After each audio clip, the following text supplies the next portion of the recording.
when it comes to a console, there needs to be something that's invented in it that makes it amazing. The SSD was the jump this time. Bruv, I'm going to have to stop you there because I'm actually about to piss myself. Oh shit! Okay, well you head off and I'm gonna talk. I'm gonna talk for a little bit. Oh god, I'm trapped. Okay, Bursting. I'm probably gonna have to cut that out because the lighting's all changed and everything now. Yeah, okay. I'm sorry. This guy, so-called professional, doesn't even know the size of his own bladder. He drinks buckets amounts of semen and then can't hold it. Terrible. Let's read a Star Wars dad joke while we're here. What do you call an Ewok with no teeth? What do you call an Ewok with no teeth? A gummy bear. Ah! Ah! Ah! Ah! Ah! Ah! Oh, that's a good one. That's a good one. I read a Star Wars. I read a Star Wars. It's good. It's gonna be at the beginning of the show. You know that's gonna be there. What did I do?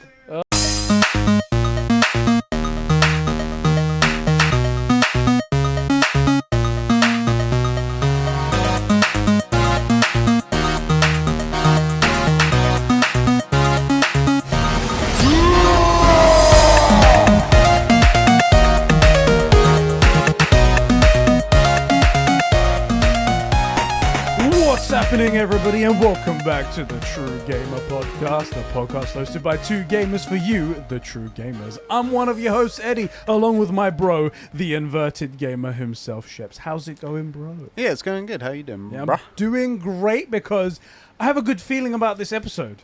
Okay. I had some time to really set up what we're going to be talking about, the structure, and how things are going to flow into each other. And I have a really good feeling about this episode. So, provided we're not shit, which is entirely possible. Yeah, flip a coin.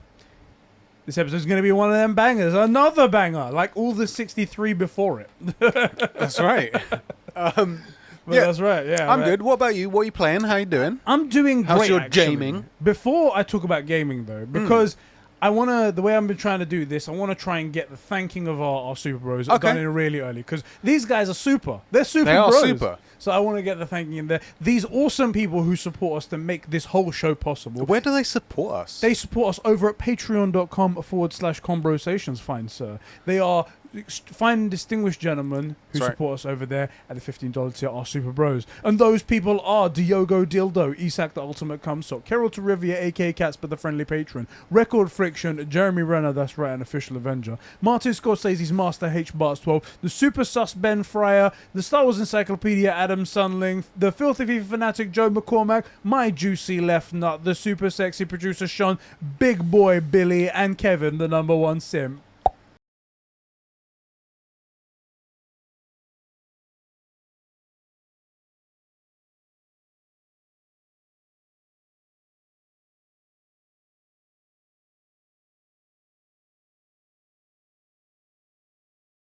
Of Xbox. Thank you guys so much for keeping the lights and mics on, the gaming going here at Conbrosations. Really, thank you guys so much. You guys don't know how much you help out, and your support helps us out all over the channel. We really appreciate you. Thank you so much. Does. Last episode, I did the True Gamer Plus that I did. I did a 25-second pause in between the pop and the Xbox. Beautiful. Also, Joe McCormack, whose birthday is today while we record, but not when it goes live. Happy birthday. Happy birthday. No. Thank you so much. Thank you very much, bro. Bro. Yeah. You asked me, but I'm going to ask you first. Just to be a courteous host, right? All right. Well, what's it all to be a courteous host? As if, like I'm the second act, You're like the follow-on, you know. Right. Actually, wait a minute. I'm the opener, and then you're the main act. That's what that would be, right? Oh, yeah. That's how that goes. Anyway, it's still host, co-host, anyway.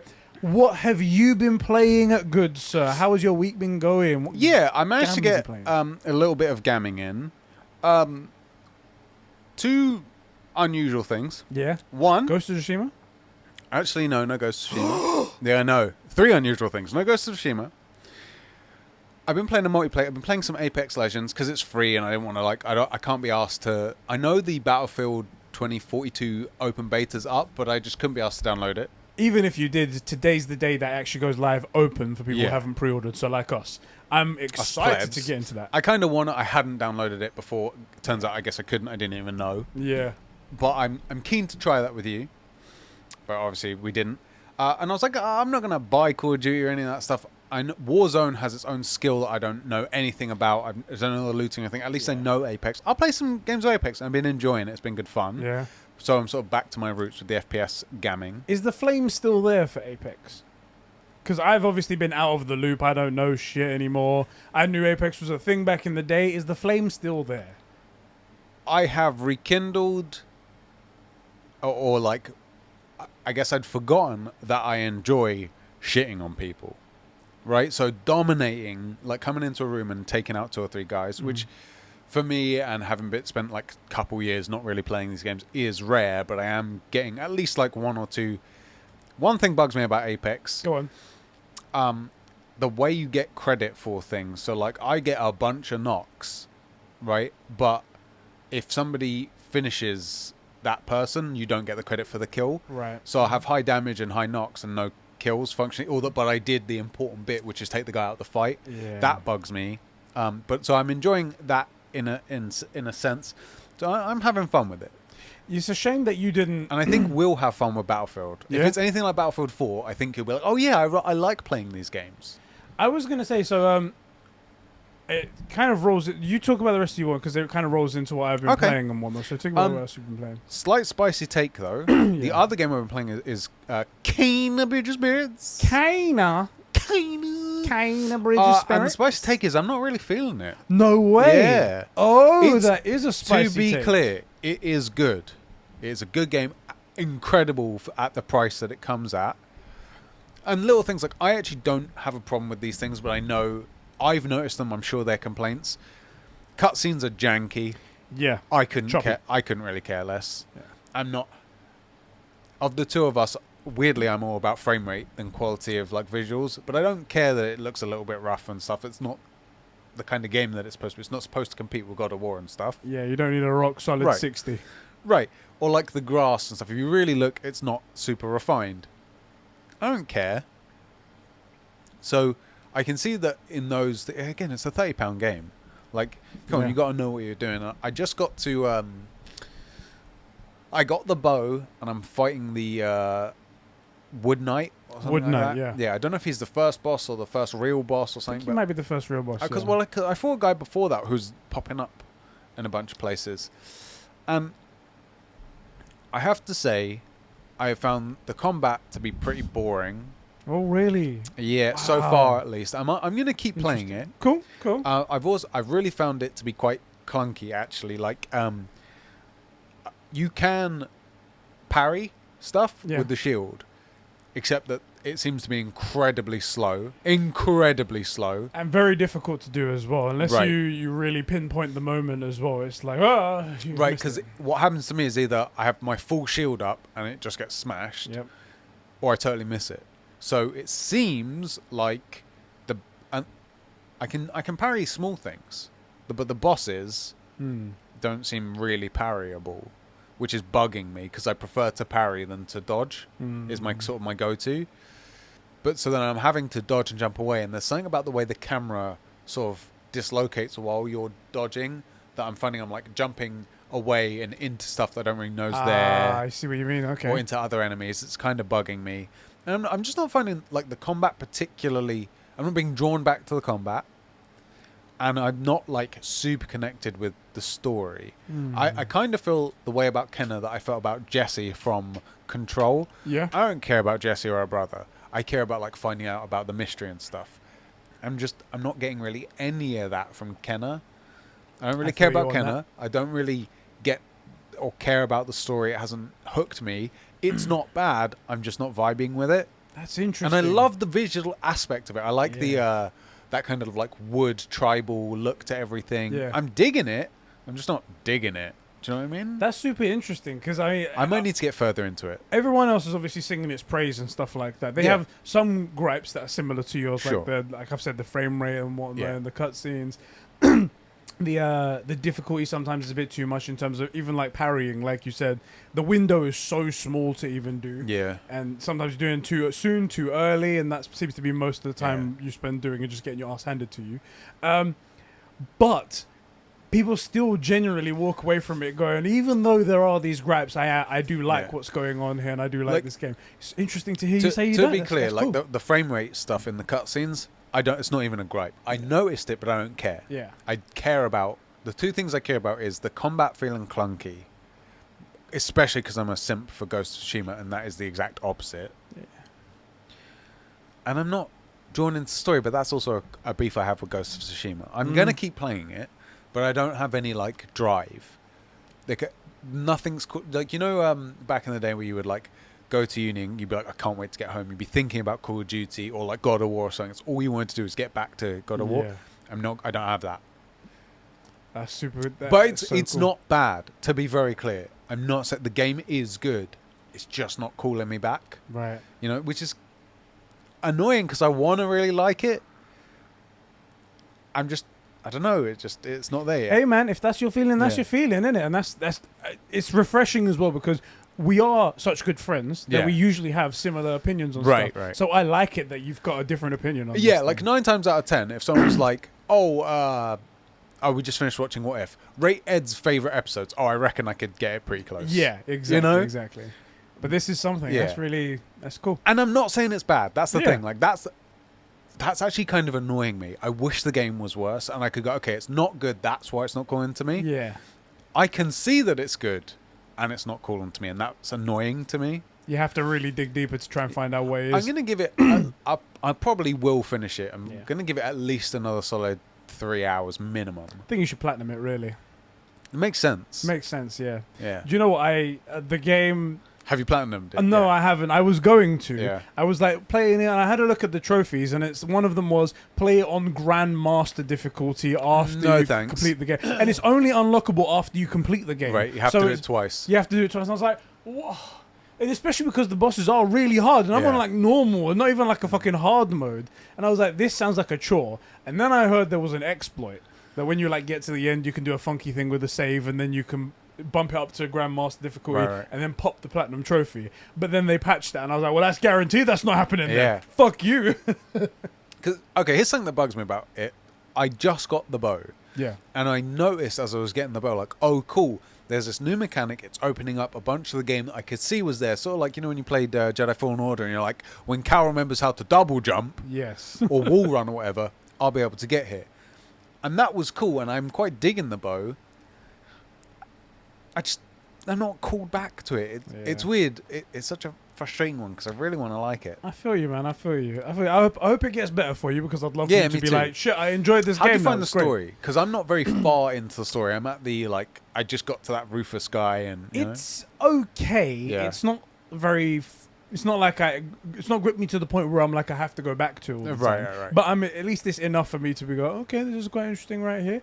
I don't have any attachment to those little kids. Yeah, I mean, neither. And then Kenna, while I am experiencing some of her stuff, giving me an Aloy vibe. She's not very deep. You don't know. Like Kenna, there's something to do with the stuff on her hands. And I'm interested with that. And I'm like, ooh, what's going on there? That's what's bugged me the most about the game so far. Is that is clearly the hook, and they haven't used it to hook me. Mate, I feel like I might be halfway through the game and they still haven't mentioned anything about it. Right, like they've looked at it twice. Right, I've seen it in some shots. The first time you saw it and she covered it up. The second time she reaches for the bow and you can see it on her hand. Yeah. And I'm like, that is my hook. Make her at least hiding it, the hook. Like, get me interested. Oh, what is she hiding? What is she involved with? You know, all this stuff. That's bugging me. Yeah. And when I said I was getting Aloy vibe from her, it's that it's not really developing. Yeah. You know, they're not really developing my bond to her character, right? Which they do with Kratos, they do with Atreus, they do with Geralt. Yeah. Similar to V as well. And I'm not using these examples of like, it's terrible, but like, these are times where these are games that I didn't form a bond with the character. I didn't form a bond with V in Cyberpunk. I didn't form a bond with Aloy in Horizon. Aloy has very specific reasons why. Like, she has no freaking wonder. And I just think all Kenna needs to do is find a few things that are unusual. Right now, she just seems to be like a spirit guide who's like 15 or whatever. That is a spirit guide. Like, oh yeah, I'm a professional. Like, yeah, but you're young. There should be new stuff that you haven't seen before. Like, show me something. I don't know. Yeah. But I can see why everybody likes it. Yeah. It's just not cool in me. Well, as I said, I hope it grows on you. I hope you get further into it and you're like, do you know what? I've softened a bit more on it. Because end of the day, I want you to play good games. I want you to enjoy the thing that you're playing as well. As well, and not be like me, because I will play bad games. Yes, you will. Just so I can be part of the conversation. Just and so if I can there's say, an easy platinum. Oh yeah, if there's an easy platinum. If there's an easy platinum, then it's a good game. What are you talking about? Talking of games like that, have you finished / whatever the Xbox version of Platinum to 12 minutes? No. So I got to one ending. But there's multiple endings. Okay. Yeah, and I did the one ending, and I was like, okay, that's cool, no problem. And Jas wrote a massive tweet, and I read out his tweet, and it made things better for me. Honestly, the way he explained it, I was like, oh, that's a really good theory of way to perspective to see it on. But I didn't ever go back to it again. It's still on the computer, so I could. But I didn't like that. So what are you playing?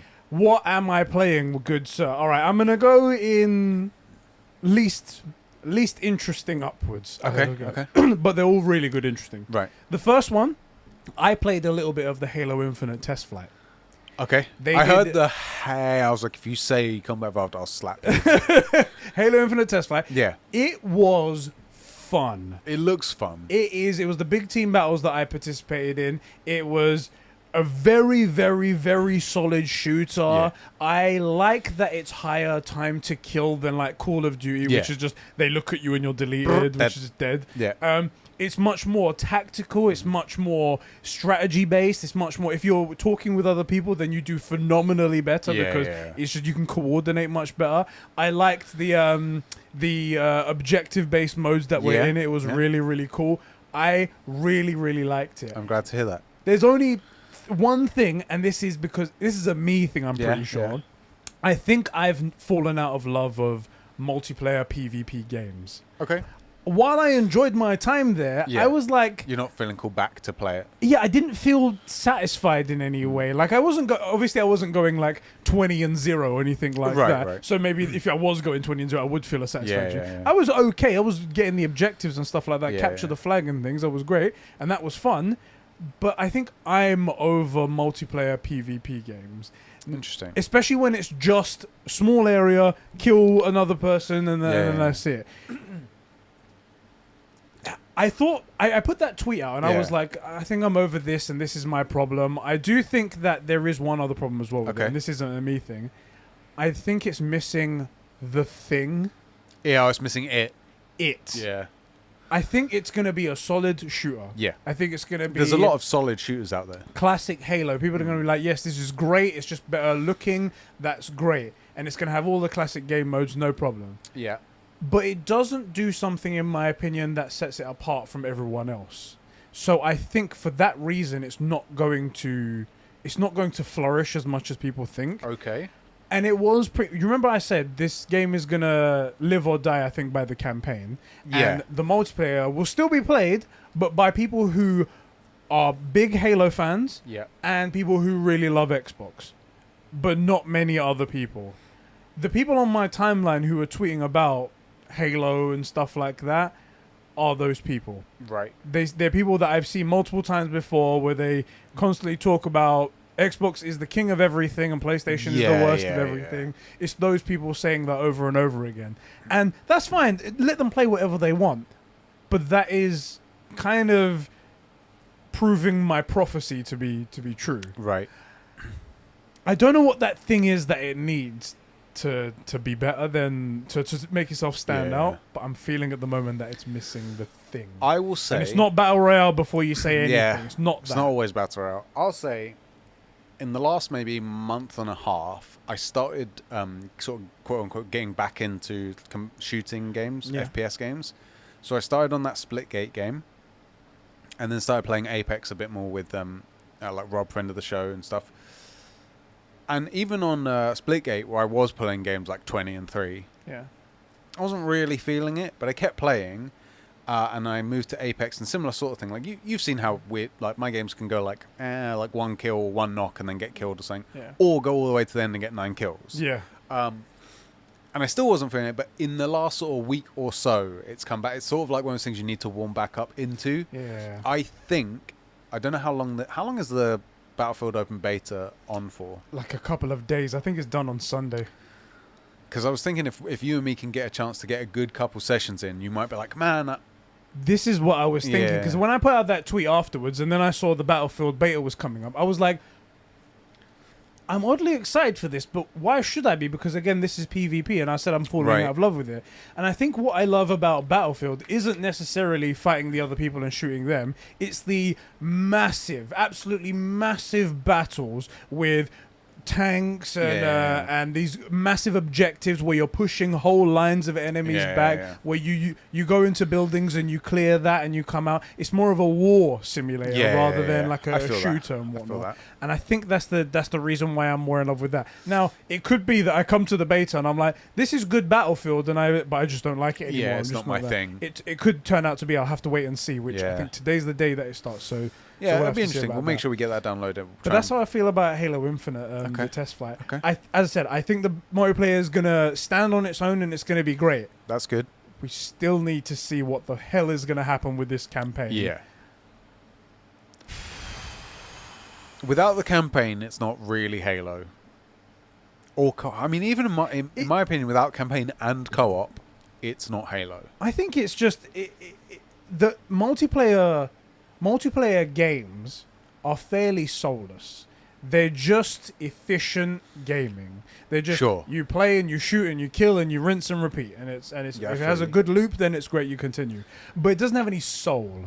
And the campaign for Halo is what will give the game soul, because it will give the characters soul. It will give the things you see on the screen an attachment and whatnot. So I do think that it will live or die by that. I think people will still play the Halo multiplayer, but when the next big thing comes along, I think it's just going to get dethroned. I could see this being like really well regarded, but not enough. Well, the Halo multiplayer isn't like a console push. It's not going to get people off Xbox or off PC to play it, especially because you can play it on PC. Yeah. And that when the next big Battle Royale or whatever comes out, or the next big Fortnite/Apex update happens, that might be it siphons people off it, I don't know. Of course, anything I say is null and void because I'm a Sony pony, so you guys can just write that all in there. I'm already seeing your comments. I can see them already. Fanboy. So that was the worst of the three things that I played, but it wasn't even the worst, right? It was good. It was great. Been playing more Death Stranding, just still in love with that fucking game. Yeah. I love being in the world of Death Stranding, how empty it is and everything like that, and how I feel of Death Stranding. Exactly. It makes me feel like what's going on in here, nothing. The quick sort of side tangent, I did an episode of the True Gamer Plus show, and one of the topics was written in by Adam High Quality Potato, Adam 2. Synth Potato? No, High Quality Potato, different one. That's Adam 3. He wrote in and he asked... Actually, I think that's Amir. Anyway. He asked if I could sell him on Death Stranding. Okay. And I did my best shot.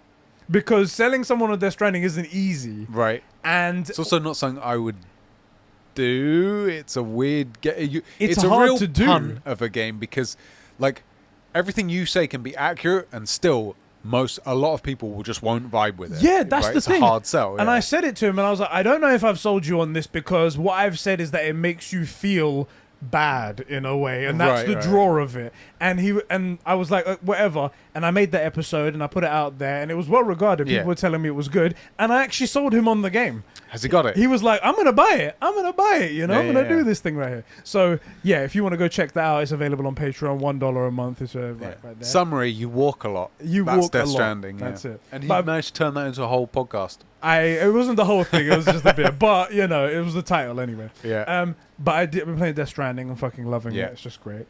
But the cream of the crop, the top part here, the one that's gonna really make you Xbox, the one that I'm calling me ponies and I feel bad, is Halo Combat Evolved. Yes. Collector's edition, Yes. as it says on the Yes. as it says on the thing. CE.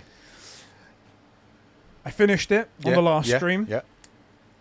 I didn't see you and finish it was it. basically the last run where you're in the warthog and you're like trying to escape the Exploding the ring. exploding thing, first of all, the ship, and Yeah. then the ring. Yeah, yeah.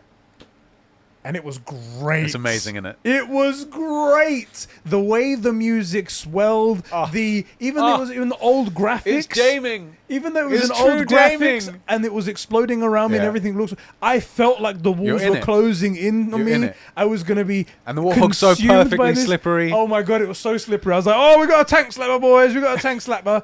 And the way I was running into these enemies and then flying off of because there's a lot of that jumps at the end that it does for you. I got out of there and I was like, wow. Yeah. Wow. Yeah. That was so good. I cannot wait to get into Halo 2 now. I'm going to say that was great.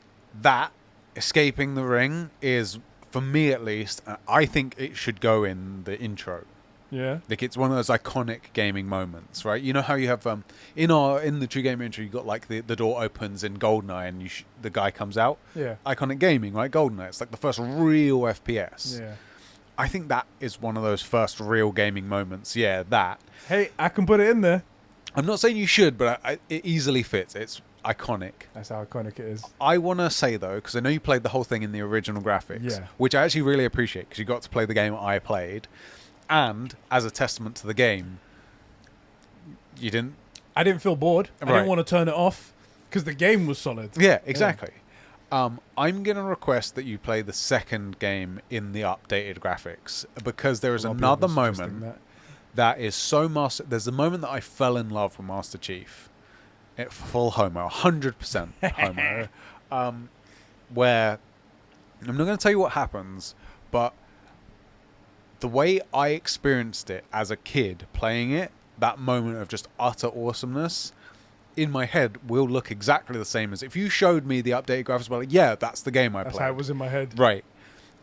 So I'm going to request that you do it on that because I want you to get to experience it in the full, perfect movement and rendering and everything. Just let me know. Just let me know. I think I'm gonna do it that way. A few more people were saying for me to do it in the updated graphics for Halo 2 because, like, for reasons like you said, they were very cagey about it. They wouldn't tell me the actual thing, but they'd be like, "No, this for the reasons you should do it that way." So I think that's the way I'm gonna go. The only thing I need to decide, and I need your help from the community as well, is I put Mass Effect on pause to go to Halo 1.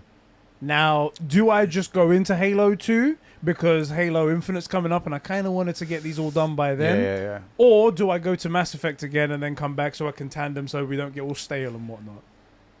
My vote, as the only vote that matters, is that I've got homework for you. I want you to complete Mass Effect on your own. Okay. But beat it. Okay.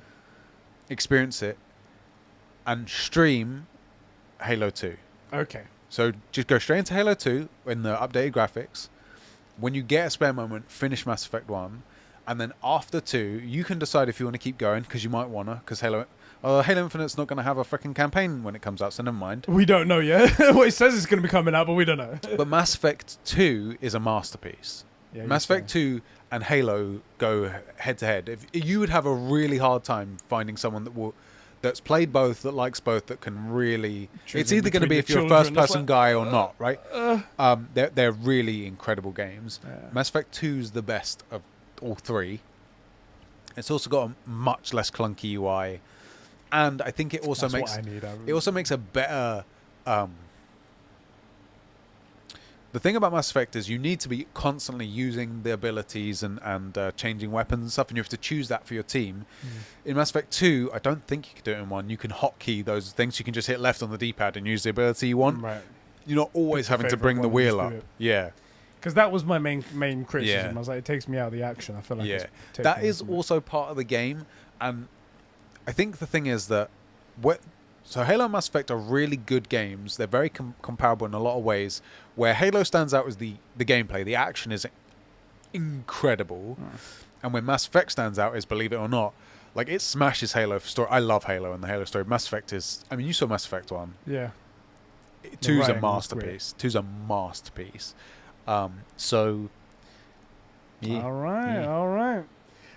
Yeah, and that's everything I've been playing. So that's. I'm glad. I really enjoyed my time with Halo. I'm glad to hear it. I was worried, especially because of how my feelings are so far about Mass Effect 1. 'Cause Yeah. you said it was so great, and I was like, I'm not feeling it at the moment. I'll tell you. And then when you said Halo, Yeah. I was like, is this going to be another one of them situations? But I really I'll love tell you, I it. think the reason I'm saying Mass Effect 1's so good is because I remember everything as Mass Effect 2. And it's Yeah. part of the Mass Effect family. And I'm like, Yeah. Mass Effect's great, but I'm really talking about 2. Halo, all 3 games that were ever made are masterpieces. Halo's 1, 2, and 3, the only games they ever made. And then Bungie went and made Destiny, which is a huge mistake. Anyway, yeah, just by the way, for real, you only get to play up to Halo 3. Don't play anything other than... I'm not joking I because... can't go back to Reach. Reach is all right. Reach is good, but it isn't still Halo. It's good. It's still good Halo, and I think Bungie did it. Yeah. But it isn't what you will come to fall in love with, which you're already falling in love with, right? Yeah. They stop at 3. Okay. And because the only thing that can happen if you play Reach is you go, yeah, that's a good one, I'll add it on. The worst case you go, that's not really what I wanted. And playing 4 will just be a disappointment. 4 and 5 will just disappoint you. They never made anything more than 3. You know? All right. It's the only way to view it. All right, then. But of course, as usual, anything positive I say about Xbox is obviously null and void because I'm a Sony pony. You're a and Sony that's- pony. You're a fanboy. that's it, exactly. So just forget everything I said right there. Sorry, guys. What do you know about games? You're not a true gamer. Talking of true gamers... That's right, guys. This is the True Gamer Podcast, coming to your eyes and ears every Saturday here on YouTube.com/ Just search for the True Gamer Podcast. Just search for the True Gamer Podcast on here on YouTube and on podcast services around the world. That's right. If you're here on YouTube, hit that like button, hit the subscribe button, and that notification bell for occasional notifications for when we do stuff. If you're over on podcast services, you can rate us 5 stars and no, you can't go above, so 5 stars. Yeah. It really helps us out actually climb the rankings. It in really Apple is Podcasts helpful, and that. yeah. So go and do that, and it's really helpful. Leave a little review as well. It's really nice to Yeah. go, hey, this Ed guy and this Sheps guy, they actually know what they're talking about, despite being Sony ponies. So, you know, what Right, we're yeah, gonna yeah. do. Fanboys. Fanboys. Yeah, that's how you can support us over here on Yeah. YouTube. If, however, you do want to take your support just that extra little bit further, if you want to go and say, Ed, Sheps, I really, really love what you're doing here. How can I help more? You can head over to patreon.com/Conbrosations, where you can kick us a couple of bucks a month, and you can get access to great things at the $1 level, such as the Conbrosations podcast, which will happen in next week, which is our unfiltered podcast. We talk about anything and everything. Yep. You can get the True Gamer Plus episode, which is the supplemental show every 2 weeks of this show right here. We talk about gaming and stuff like that. And the $5 tier, you can get your name read out as one of our true gamers and get this show early, 2 days early every single week. That's and right. be part of the bros. You also get ad free as well. I've decided I'm not putting the ads on when they go up for the patrons, Fair and enough. then turn on afterwards. So you get Standard. ad free viewing, which is really good right there. Yeah, head over to patreon.com/Conbrosations. Join over 50 incredible bros. That's right, 50 of them. If you don't want to do that, though, that's totally fine. Yeah. We love you regardless. You just being here is supporting us, and we appreciate you. Yeah. We love you. We in love every you, but way. it's like Ginger's stepchild. Like, I love... it's Exactly. alright, you know. We love you regardless, bros. You're all awesome. And yeah, that's all really awesome. Just drop a like and drop a comment down below. Now, That's all you good. said that at the $5 tier, the true gamer tier, Yes. you get your name read out. Yes. As a true gamer supporter of the True Gamer Podcast. We Who are have those people? Those people are Jeremy Horde, Sheps' Crusty Right Nut, Catsper Coral, Isak Manny, Record Friction, Tobias Forge, please release a new Ghost album, Sincerely Adam, Kevin Crow, Super Whale Ben, Joe McCormack, happy birthday. Happy birthday. Diogo, Billy, Jack Nicholas, which is his real name, you absolute thithering thothage, aka Zacchino. Yeah. I'm a sick fuck. I like a quick fuck. Eddie, fix your fence. Fishy, the Jackal, Max H, Cobra SS, and Albie Scory. That's right. Thank you guys so much for supporting us and keeping the lights and mics on and the gaming going here at the True Game Podcast. That's right. We do a few podcasts, so and we keep a lot of the same branding, which is probably a mistake. Yeah, that's why I obviously slip into stuff every now and again. Oi. Quick little bit of housekeeping. Yeah. You guys are watching this right now on Saturday if you're watching this on public feeds. Oh, yeah, which means we are EGX right now. Yes, we are. We're currently roaming the grounds with a couple of the bros that watch it, that That's usually right. watch us and whatnot. And we let you know. So don't be like, oh, if you'd have told us earlier, we frickin' told you. You Exactly. frickin' knew. If you're watching this earlier, though, hey, come by to EGX. Yeah, come to What's EGX. going on? We're going to do a meet-up afterwards, and maybe we can record some of it. We'll see what happens. Yeah, and we'll you see guys how will it get to goes. see how much fun we had. But that's happening right now. Also, if you are a patron, I mentioned it a couple times before, but we did a True Gamer Plus episode, 2 of them back to back actually. But the last one I feel was the essence of where I wanted this show to go. Okay. People wrote in with genuine, like, really good questions. Do I have to frickin' log in for once? Log into Patreon and listen to one of our own things because I really don't wanna.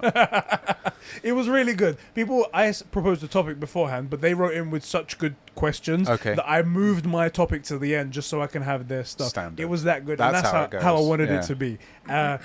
That's really good. It's worth a listen, I think. Yeah. And you can check that out right now.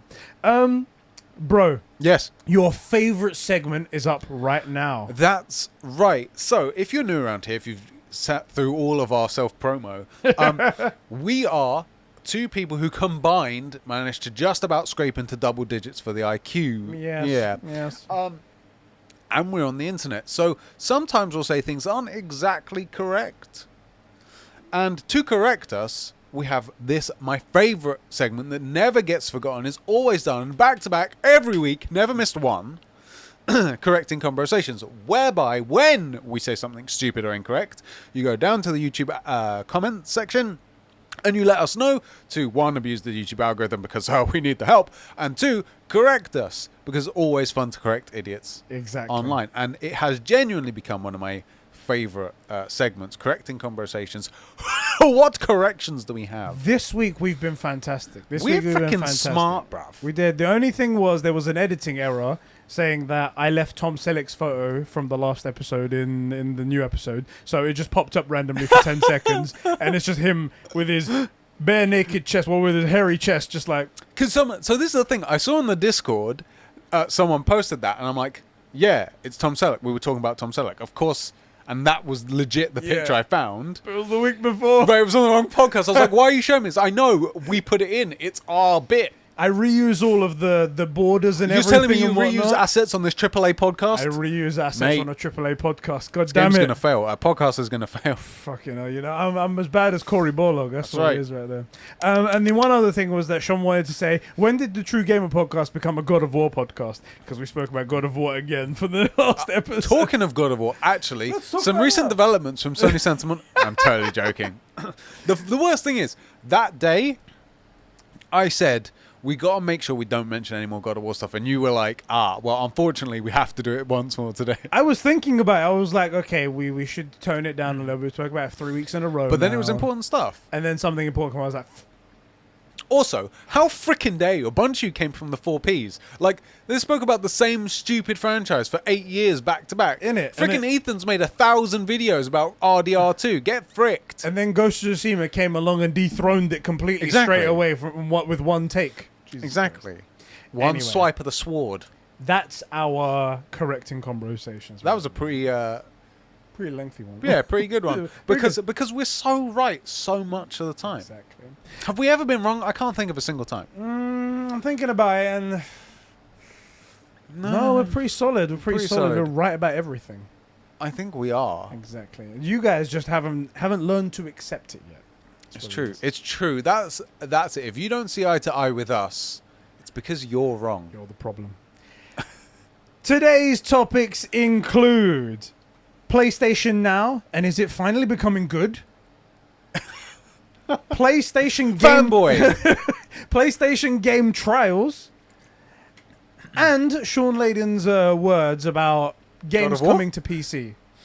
Okay. Fuck all of this. I guess we just won't go through the list I made. No. And can we talk we'll about interrupt Shawn Layden? everything I say. Can we talk about the Shawn Layden thing? This is I got heated about this. People beefed me out.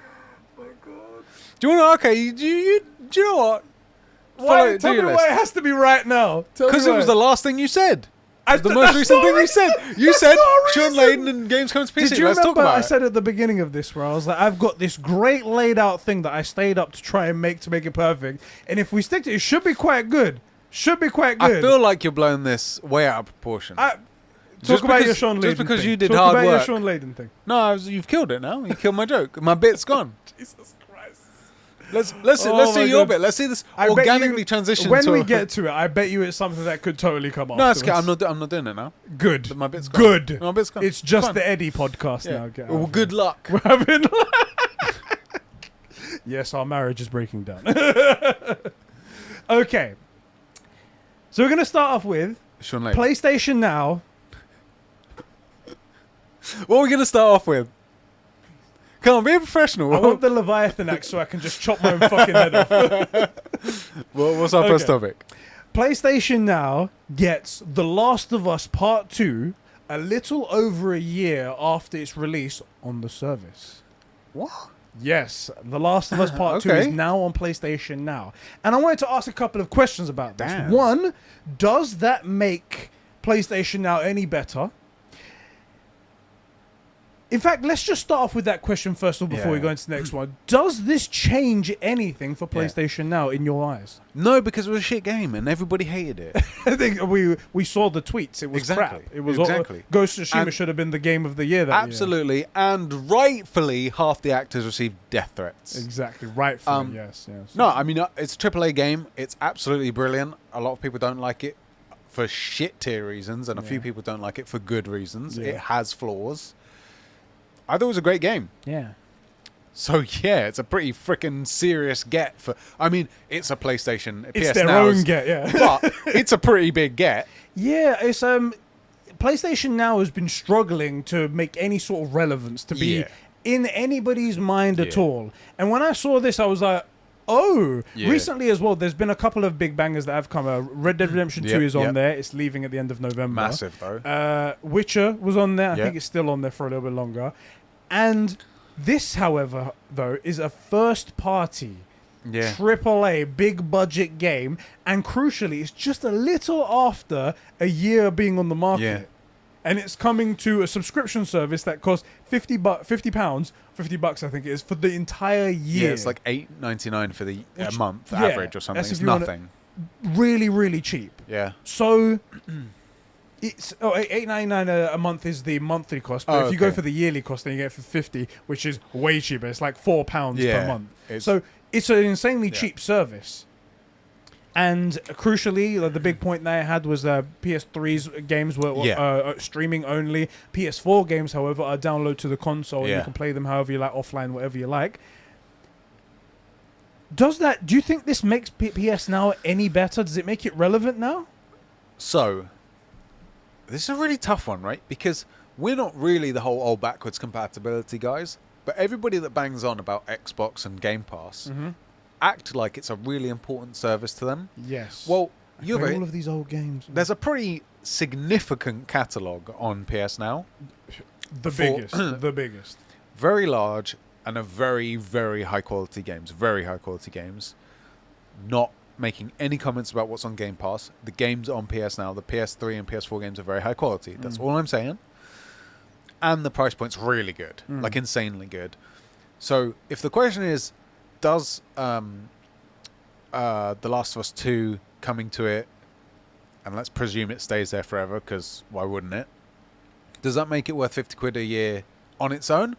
Nah. Makes it worth it at least once, but the game's not all year for the life of the generation thing. Yeah.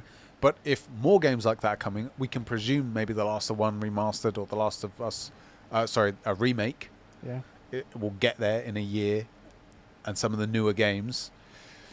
Yeah, I kind of think so. I think, honestly, just for the back catalogue, it is worth the money. If I think most of these guys are lying, the backwards compatibility thing is a big deal to you.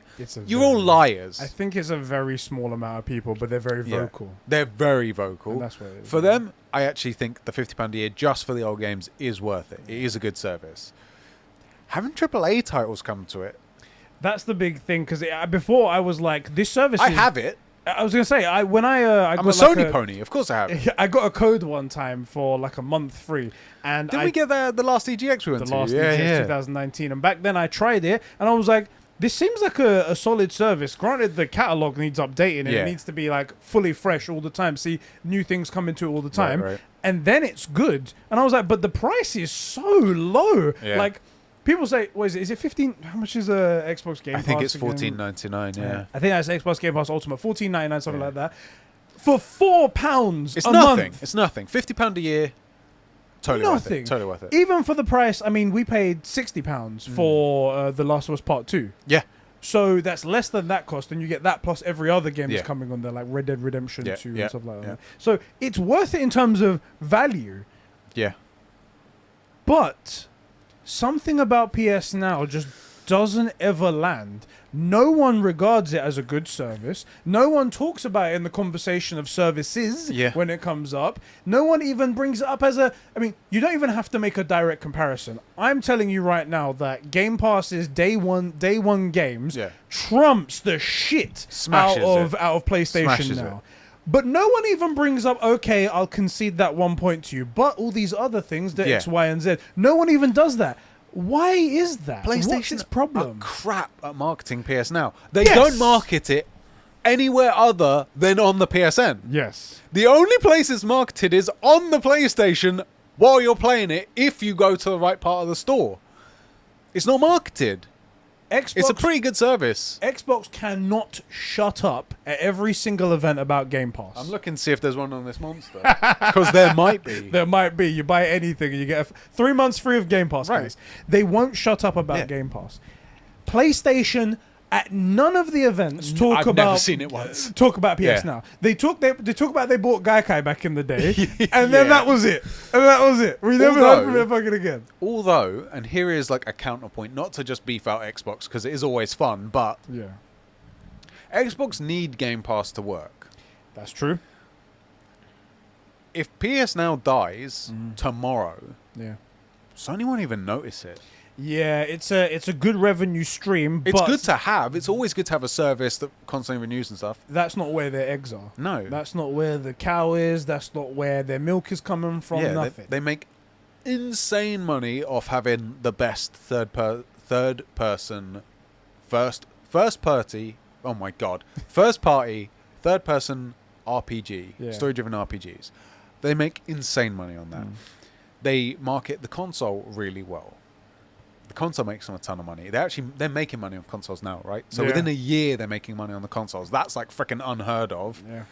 And they're selling more than they've ever sold before, ever. Like, they don't need PS Now as a revenue stream, and so I think it's kind of just a thing that they offer.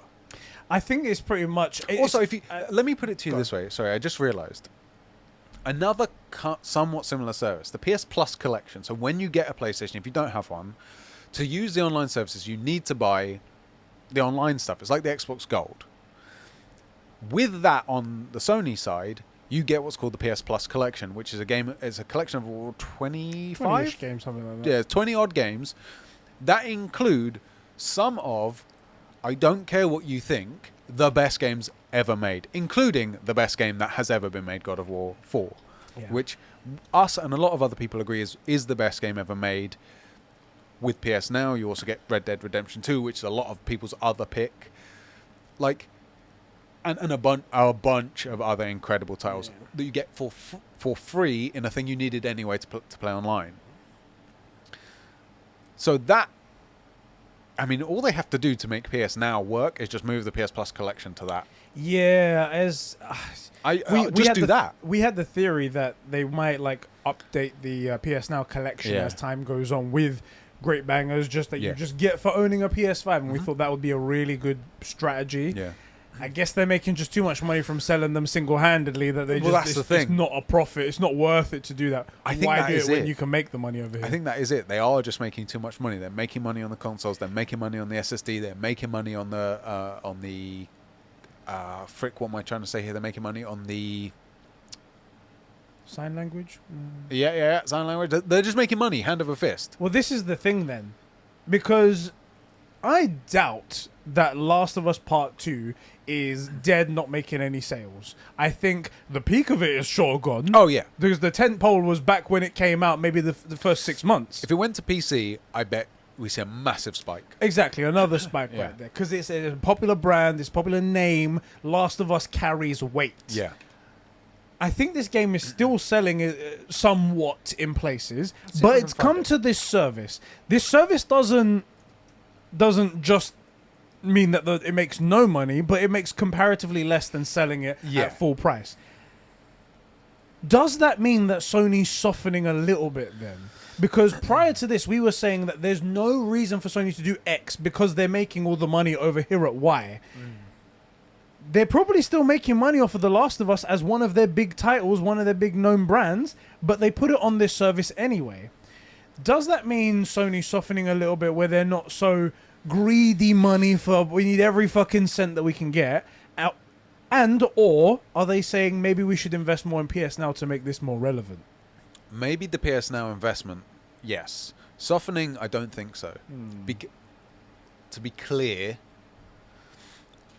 when I say that they're not softening, I think what I'm trying to say is that what they did was put a banging game, whether you like it or not, it's very high quality, and a lot of people that haven't played it would be curious at the right price, point. Oh my god!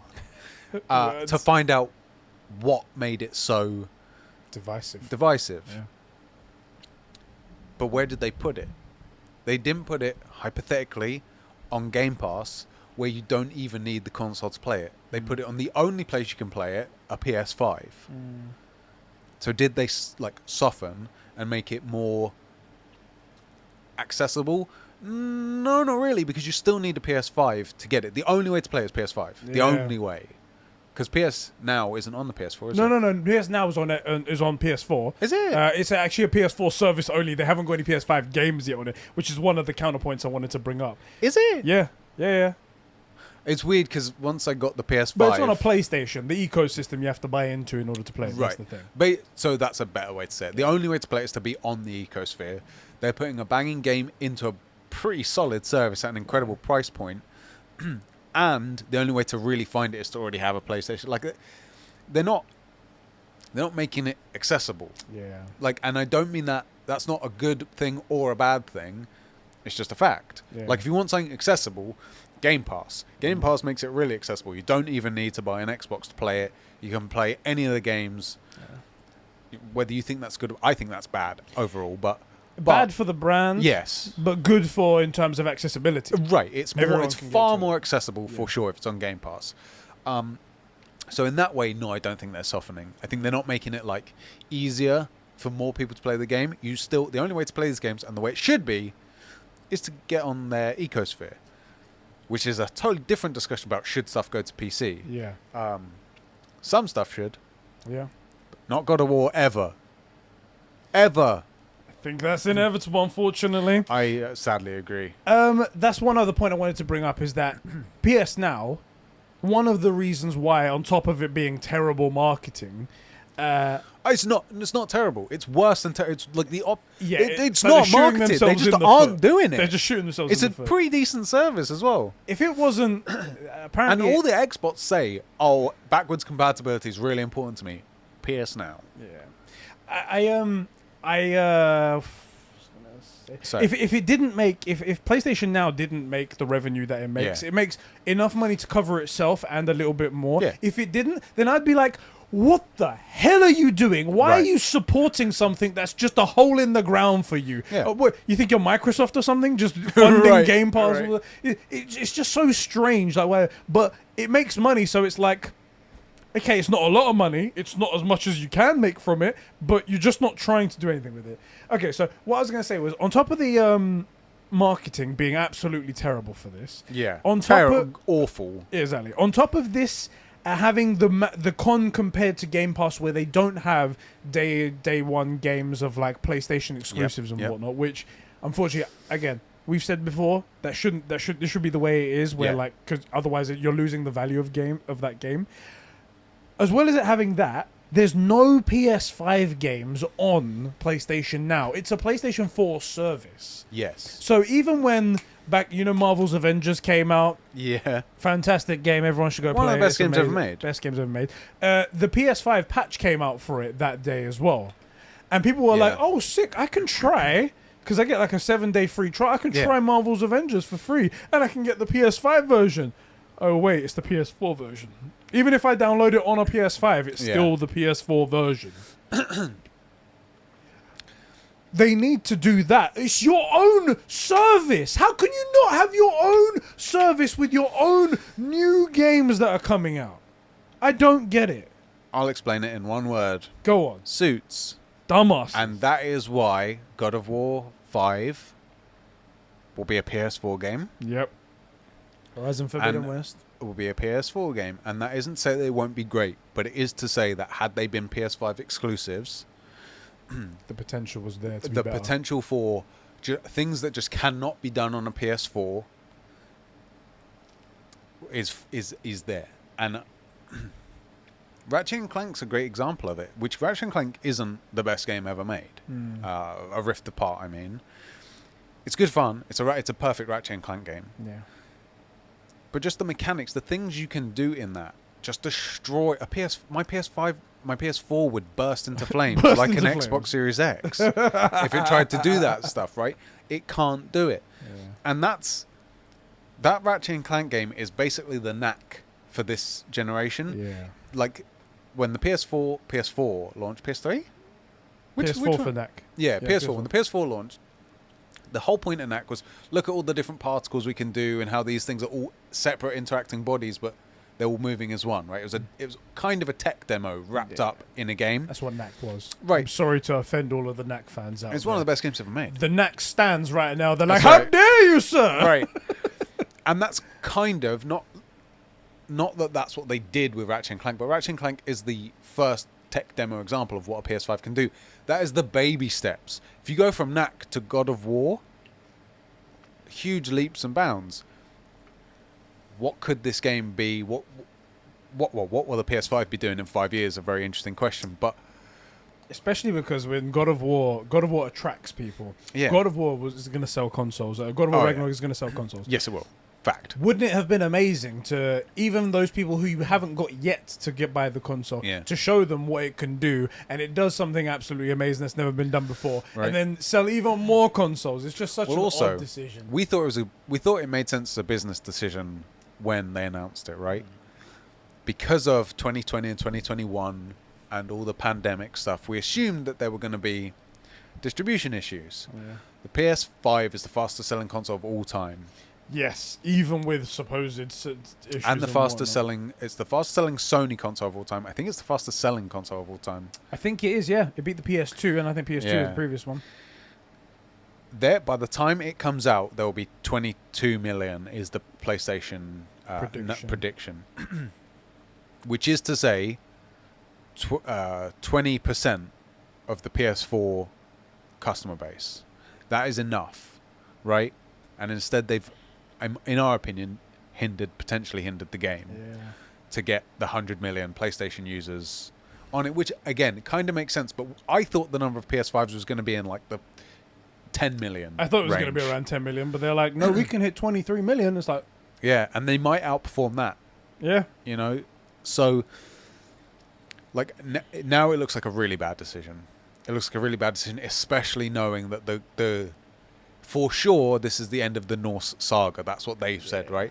Which could mean the end of the franchise, which I'm okay with, but I would rather have seen that be the best way to tell the story. You know? It just... I'm forever going to be salty about that. Yeah, me too. I want people to know that because a lot of people, again, like we joked in the beginning, people do say that we are always heavily favoring Sony. Yeah. The thing about something that you love is that when they do something bad, it hurts you more. And this is something that has stung me, and I feel it every single time I look at God of War. Yeah. I look at the trailers quite often because I fucking love the thing. I bought the God of War Lore and Legends book. Yeah. And I'm reading through that, and I'm loving it. And then I just think about the stupid shit they've done with this. I'm like, oh, right. Oh yeah, it's one of the reasons. It's one of the reasons of the two of us. I'm way more harsh on Xbox. Like you're pretty reasonable. Yeah. With a Sony slant. It's because they're my ex box. Because they did me dirty after the 360. They did me so dirty.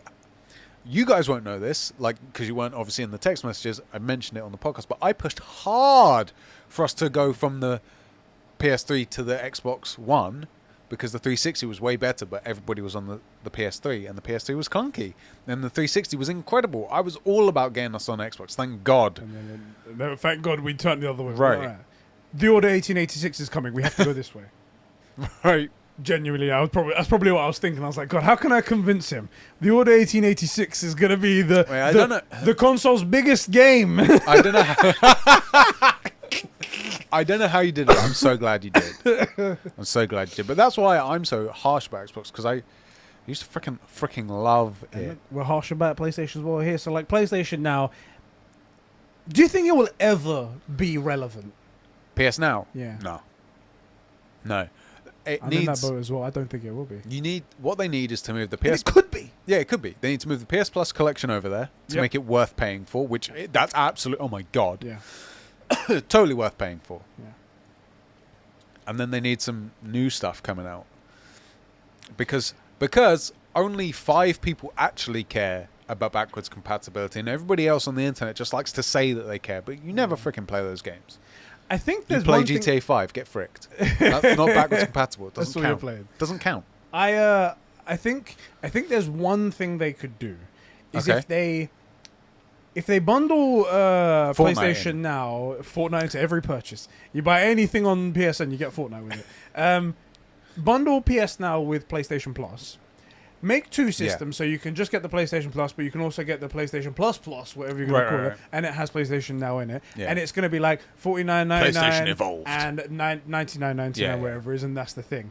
And instead of advertising everything as PlayStation Plus like they do every month where they talk about the new game that's coming to the collection or something like that, they just talk about PlayStation Ultra, whatever they're going to call it, and they go PlayStation Ultra, and they update it every month. They make a big stink about it. They say Last of Us Part 2 is coming this month, God of War 2018 is coming this month, Horizon Forbidden West is coming, Bloodborne's on there, this is on there, that is on there, and that's what the marketing should be. Yes, absolutely. It should be, and not just on the freaking PlayStation itself, not just on the PlayStation. You need to be talking about it in between big state of plays and on state of plays. You need to be saying this month we've got great games such as this coming. You have the world's eyeballs on you.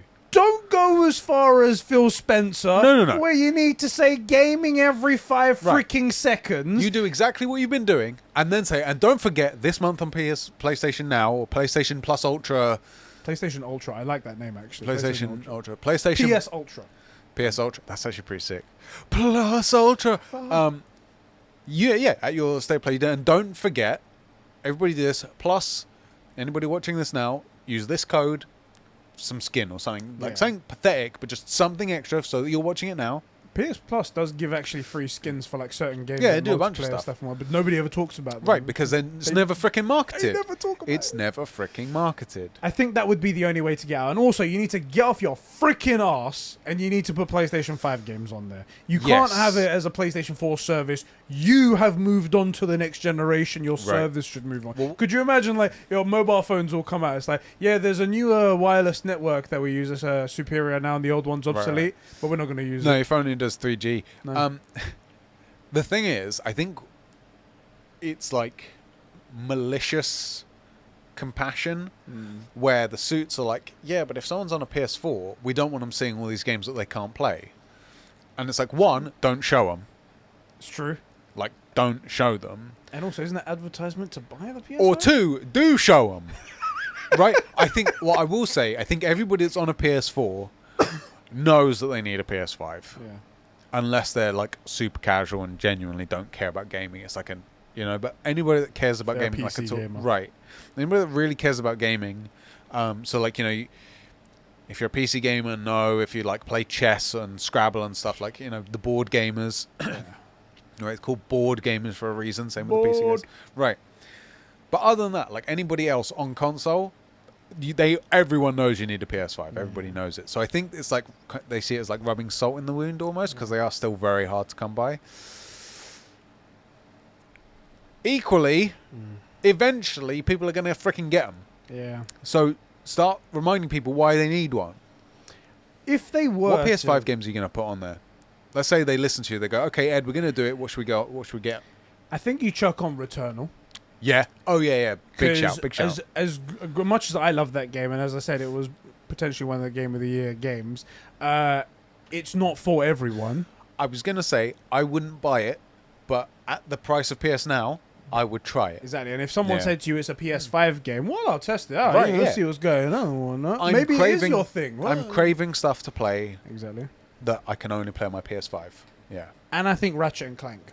I think you Yes, put I am those two with on you. there, one that's actually showing the flex of the PS5. I think it would be a good sales pitch to it. Also, I think not even aside from PS5 games, why not put the older PS4 games on there? Yeah. Why not do it. Horizon Zero Dawn? Yeah, do it. Why not Uncharted 4? Why not Uncharted? They're not making any Nathan brand Drake? new sales on that Exactly. stuff. The sales must be low on them. Why don't you just bolster the thing Right. like that? Come on now. Also, and this is the thing, is like, okay, let's say people are still buying like digital copies of Horizon or something, right? I bet those numbers are in like single digits a month. Exactly. It's not worth the accounting work that you have to do to write the check to Gorilla. Exactly.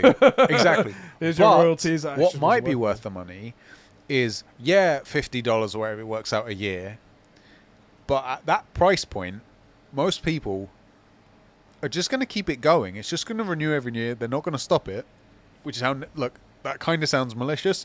It's how Netflix works, how Amazon Prime works. It's how everything works. Yeah. $50 a year, £4 a month. Yeah. That's worth it. That's 50 times the life of the generation of the PS5.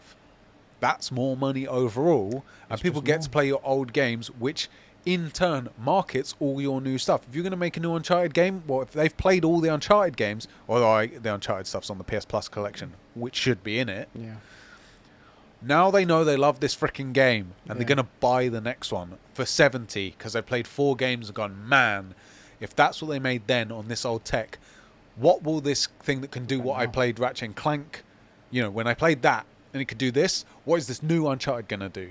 I feel like we seem like geniuses. We seem like geniuses. We're idiots. Exactly. How did they not see this? We're stupid. We have a segment correcting ourselves. You guys don't, so you must be smarter than us. You don't see any correcting PlayStations. Let me ask you a big... Exactly, you don't say it. Let me ask you a big question here. Okay. So Last of Us Part 2 came a year after just a little bit after the game released. If we were to continue with the trend of putting new releases on the service, what do you think the time period should be after release for it to go to a thing? It's funny. I was going to say a year is probably too short.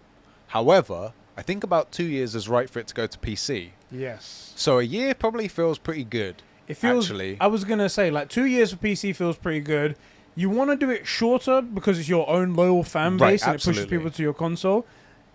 But you want to capitalize on the peak. Exactly. You don't want to cannibalize those sales. And you want to be down far enough on the runoff. Yeah. Because that last bit of the runoff is worth money.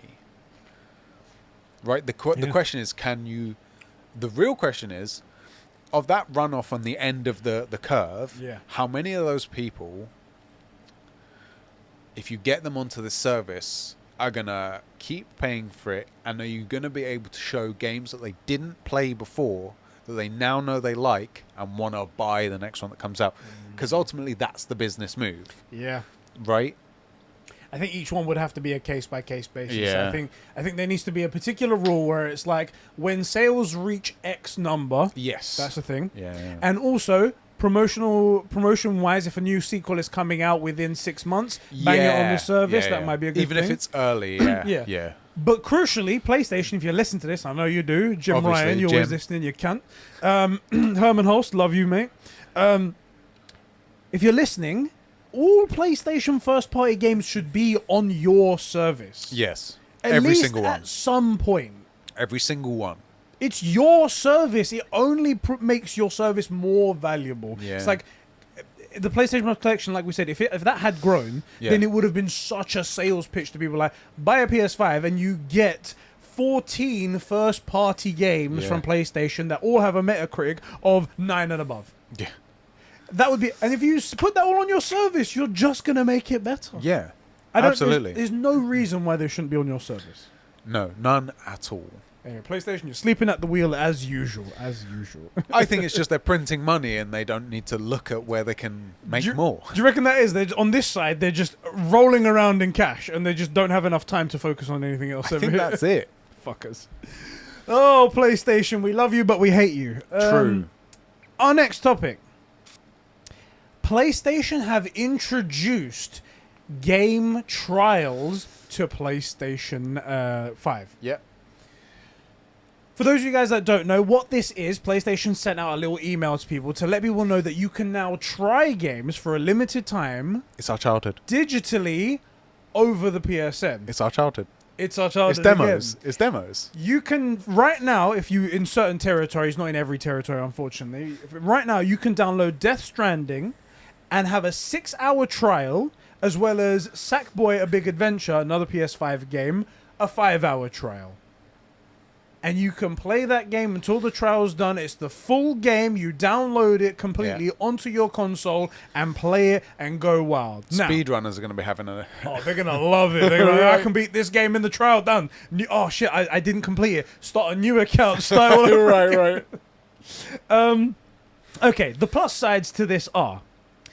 The game, this whole trial thing is being handled 100% on PlayStation's end. Yeah. So that means no extra cost for developers because they don't have to program in a demo section and whatnot. Demos are actually full games, but just a section of the game. They have to program a start, they have to program the end, and that takes away from development time and stuff like that. And because it's on PlayStation's end, they don't even have to do anything. They can just put it up on the store and go, this one's a trial. Right. Done. Just tick a box. Yeah. Exactly.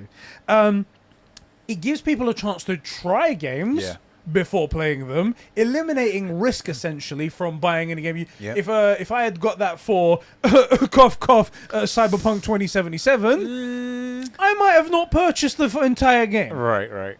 And we might have, they got 13 million sales in the first week. Yeah. That would have been drastically lower had there been a trial for that game. Right? The game is already on the console, so once the trial is over, you just have the option to just pay the full price and then go. And then you pick up where you left off. Continuing on is massive. Massive, because it's not like you're going to sink 5 hours into game and then have to go back and do the exact same thing. So you just continue. And you don't have to download it again. Or You've got the whole game. There, done. It's just ready for you to go. Seamless. Smooth.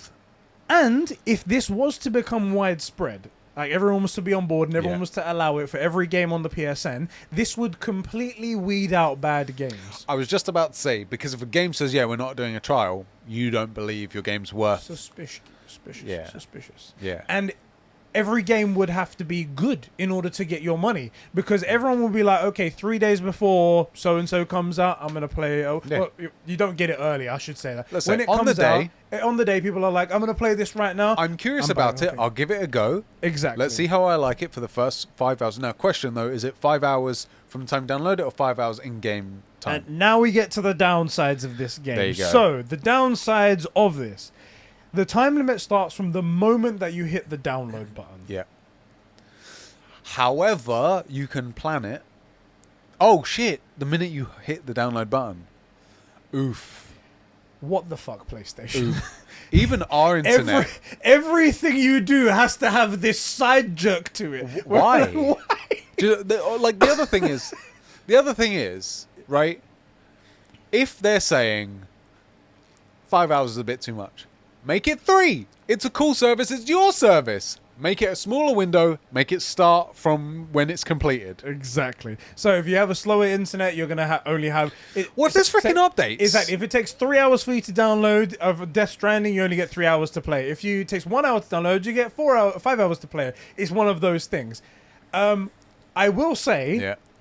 Do you remember the demos back in the day? Yeah. How long were they? 30 minutes? Yeah, hour? not very long, yeah. So even if your download was to take 3 hours, you still get much more time playing the game than you did before. Yeah. So it is an advancement. I wish it was 2 hours for everybody, but from the moment that you boot up the game after it's downloaded. Yes. I would it was prefer that. I'd prefer that. That's 4 times what we used to get back in the day. Exactly. 2 hours is a good amount of time to sit down and say, okay, I've got a feel for the game. Yeah. Yeah, there might be something here. I'll give it a buy. Exactly. Also, there is still that 3-day window. Even if you buy it digitally, like I didn't like it, return. I'm not sure. I think PlayStation. Because you can return. I know on Steam you can. I know Steam has their policy like that. I don't know if it applies to consoles though. I think they're a little bit more strict on stuff. I think that's why Cyberpunk and PlayStation had a big falling out because they were like, you can come back and get. That's right. Yeah. I forgot about that. So yeah, that's the thing. I think after some feedback, they'll be like, okay, all right, we've worked out a way to find out when you actually boot up the game. It's not hard. Exactly. It's your fucking system. Shut up. And also, like, I'm not too. The idea that, like, I don't even have a problem if it's 5 hours, the clock starts ticking from when you boot up the game, not 5 hours in-game time. Because you know when you're going to try it, right? You can plan out, okay, I've got a free evening here. Yeah. I'm going to try it today. Yeah. That's fine. I'm okay with them. Okay, as soon as it boots up, the timer starts. Fine. The download, though. Yeah, that's silly. That's so even for us who have pretty decent internet, I feel like that kills somewhere in the region of an hour. Yeah. Somewhere. Like, you hit the button, you stick it on rest mode, you go and make whatever you're doing, you come back an hour later to check it. It's probably done, but... It hurts so much more just knowing that you're wasting time. You're like, this is time I could be playing, but I can't. Right, make it 2 hours from the time you boot up, and I'll be like, oh my god, I get 2 hours, amazing! This is great. Of a game I never paid for. Right. The other downsides to this are, I imagine it's a legal nightmare to get people to sign up to this. Because... Isn't that their problem? That's the thing. That's their problem. But in the end, it's our problem if they can't get it done. Yes. That's the thing. You have to essentially allow people to play something they haven't paid for, but then you've paid for people to work on the game, so negotiating all of that is going to be tough. There is one other thing from the developer's standpoint. Yeah. They need to nail intros and hooks. They need to nail the game in general, and I think that's a good thing right there. I agree, but a game like, let's say, I think The Witcher 3 is a good example of it. Yeah. Fairly slow to get started. True. If you only played the first 2 hours of The Witcher, probably not a very great, particularly good game, but it's an incredible game. Whereas you play something like Miles Morales, and that first intro scene's so perfect, and you're immediately in the action, that it means that game developers have to get good at hooking you in those first couple of hours, but then you run the risk of they get incredible at hooking you and then just under-deliver on the rest of the game. Yeah. So I don't know. It's tough. It's something that they're going to have to work on, isn't it, and nail, because one of my other points here is that while it would be a nightmare to negotiate and publishers will have to decide if they want to allow their product to be played for nothing, it's a benefit in a way because it's like the best form of advertising. Because, again, they're going to download it. They're going to have it on their system. They're going to get to see it. You're not going to have to rely on someone's skewed review who's going to be biased in whatever ways or have personal conflicts or whatever. And you don't have to rely on going to a website that has tons of advertisements all over the place and you can't read anything. Browsers and exactly. Stuff, You can just people could just play the game for themselves and then decide for themselves whether. Also, that's kind of a marketing thing. Let's say someone plays the game, and they're like, I don't want to buy it. Yeah. Doesn't delete it. Goes and plays that other couple games, and then they're bored. And there's a 2-month window where nothing comes out, and they're like, oh, that game's there. Yeah. And I could pick up where I started. It was good. I just didn't feel like buying it at the time, but I got nothing to play. Maybe I'll buy it now. Yeah. That in itself, like presence, is a form of marketing. Exactly. And what a flex. We're so confident you'll play our game, we'll let you play it for free. Yeah. Yeah? There you go. And the only other down point is that right now it's only 2 games.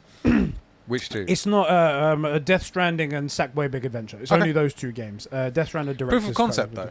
That's the thing. It has to start somewhere. Yeah.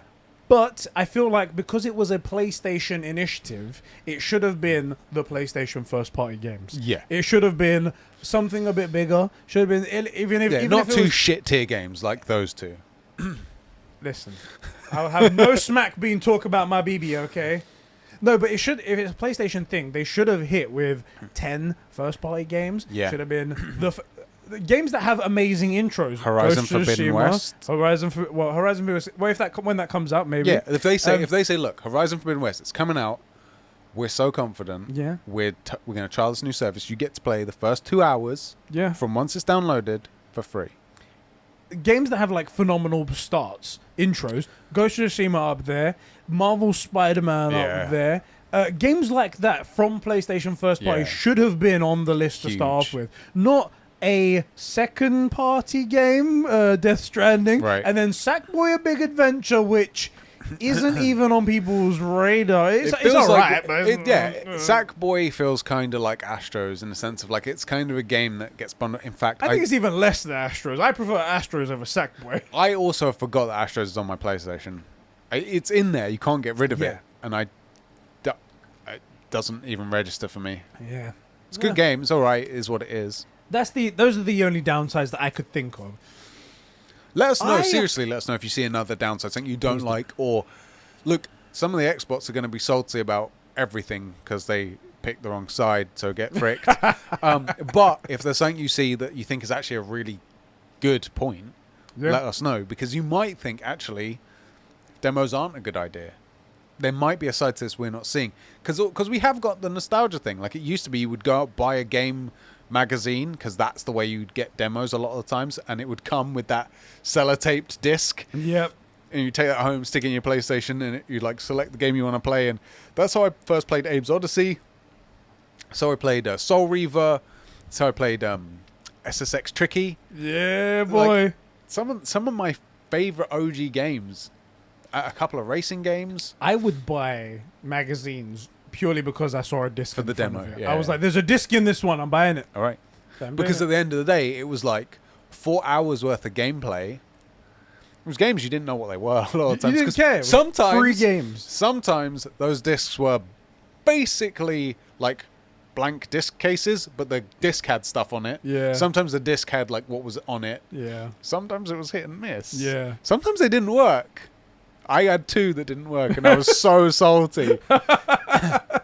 Like, they robbed me of my free games. So I wonder if maybe we're thinking about demos because like we have this great memory of them and not seeing something, which is totally possible. Let me know, because I really want to know. It might not. Also, like, what about indie devs? Yeah. I don't know, but I presume, because I think a lot of indie games are pretty short, right? Like, yeah, they're pretty short. It would probably be in the range of like 6 to 12 hours, like something like that. Kenner, for example, is what, 13 hours long? Yeah, 6 to 13 hours. So if you can download it pretty quick, you get half the game for free, potentially.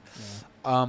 Or like, how long's 12 minutes? I know it's not a PlayStation game, but it's only it's very short, actually. Right. Very short. I think it's something like 5 hours. You could play the whole thing. That's the thing. So that's a downside potentially. That it's kind of limiting. It means that you're kind of changing the perception of gamers to go, well, I'll only play a game if it gives me a demo, because that means they've got the confidence to show me the game. But if it's an indie guy that built a shorter game, and he doesn't do it. If there is a, or maybe you say if you complete the game, you pay for it. Oh, that would be tough, because there's like, now you're forced to pay for it. Right. There are like Sackboy Big Adventure is 5 hours demo, and Death Stranding's Director's Cut is 6 hours demo. Yeah. So I guess for each one they could. That's like 1% of Death Stranding. It's such a long freaking game. But it shows that they can set a different limit for each one. So indie games, maybe they want to go, hey, you only get an hour with this one. Yeah. But crucially, what you need to do is switch it to the time that we hit the start button, not download. Absolutely. That's the thing. Absolutely. Also, question, do you think they'll become a group of like maybe speedrunners or something in that vein that go, how far can you get in the game in the time you're allowed? Or how far can you literally get in Death Stranding? If you just start running, how far I managed to get from New York to Boston or whatever. I can 100% see that happening. That would be great. I think Games that would be done good. quick. Get on that shit, please. Get on that. Games done quick, yeah. A question from our boy Diogo.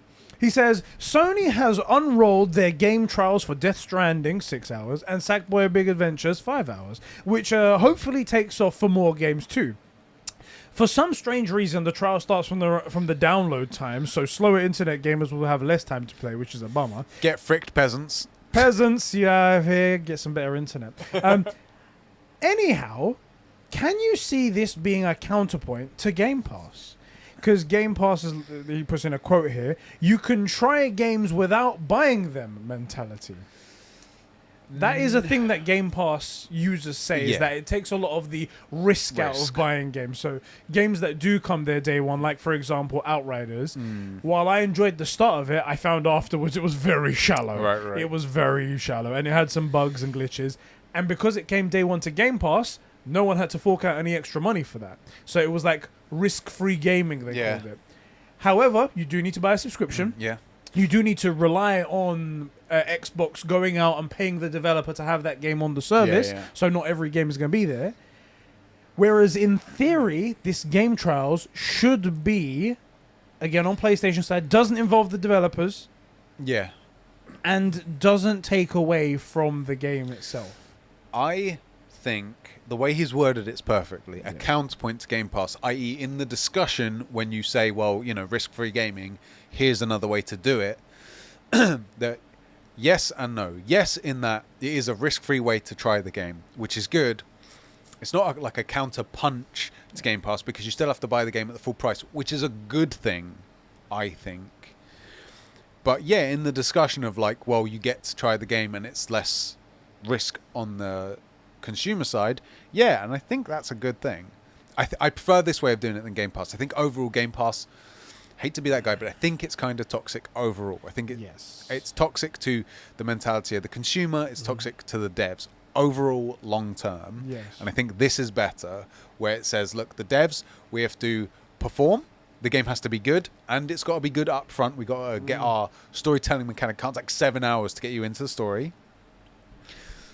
And, you know, as the consumer, we get to look at it and go, okay, well, is it any good? Yeah, well, I like what's here. Or, do you know what? Actually, this isn't my aesthetic. It's good, but it's not for me. I kind of feel like if I'd played Kenner like that, I'd go, you know what? This is, but it's good, but it's not for me. So I won't buy it. So I prefer this way of doing it. I think this is much, much healthier. It promotes good games.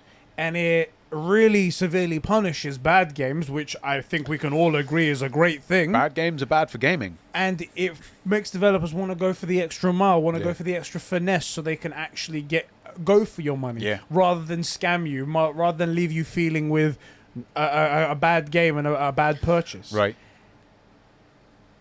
And again, it's not costing people tons of money. Like, whereas Game Pass games are costing Microsoft, don't get me wrong, Microsoft has the money to throw away, but it's the Xbox division doesn't. It's throwing Xbox division. It's throwing away money. It's just throwing away money. Whereas this, no money is being lost. It's just a good service, consumer friendly, genuinely consumer friendly, and even in the long term consumer friendly. It's also kind of it's another form of marketing for that game developer, where even if someone doesn't buy it at the time, if they don't delete it and they see it when they boot up their PlayStation, whether you like it or not, that is marketing. They are seeing the game, being reminded that it exists until they choose to delete it. If they forget about it for a bit, they're going to see it a few times. They'll remember in that glut, like I said. And no, I don't think that will have a huge impact on sales over time, but I do think it will have an impact. It is more marketing.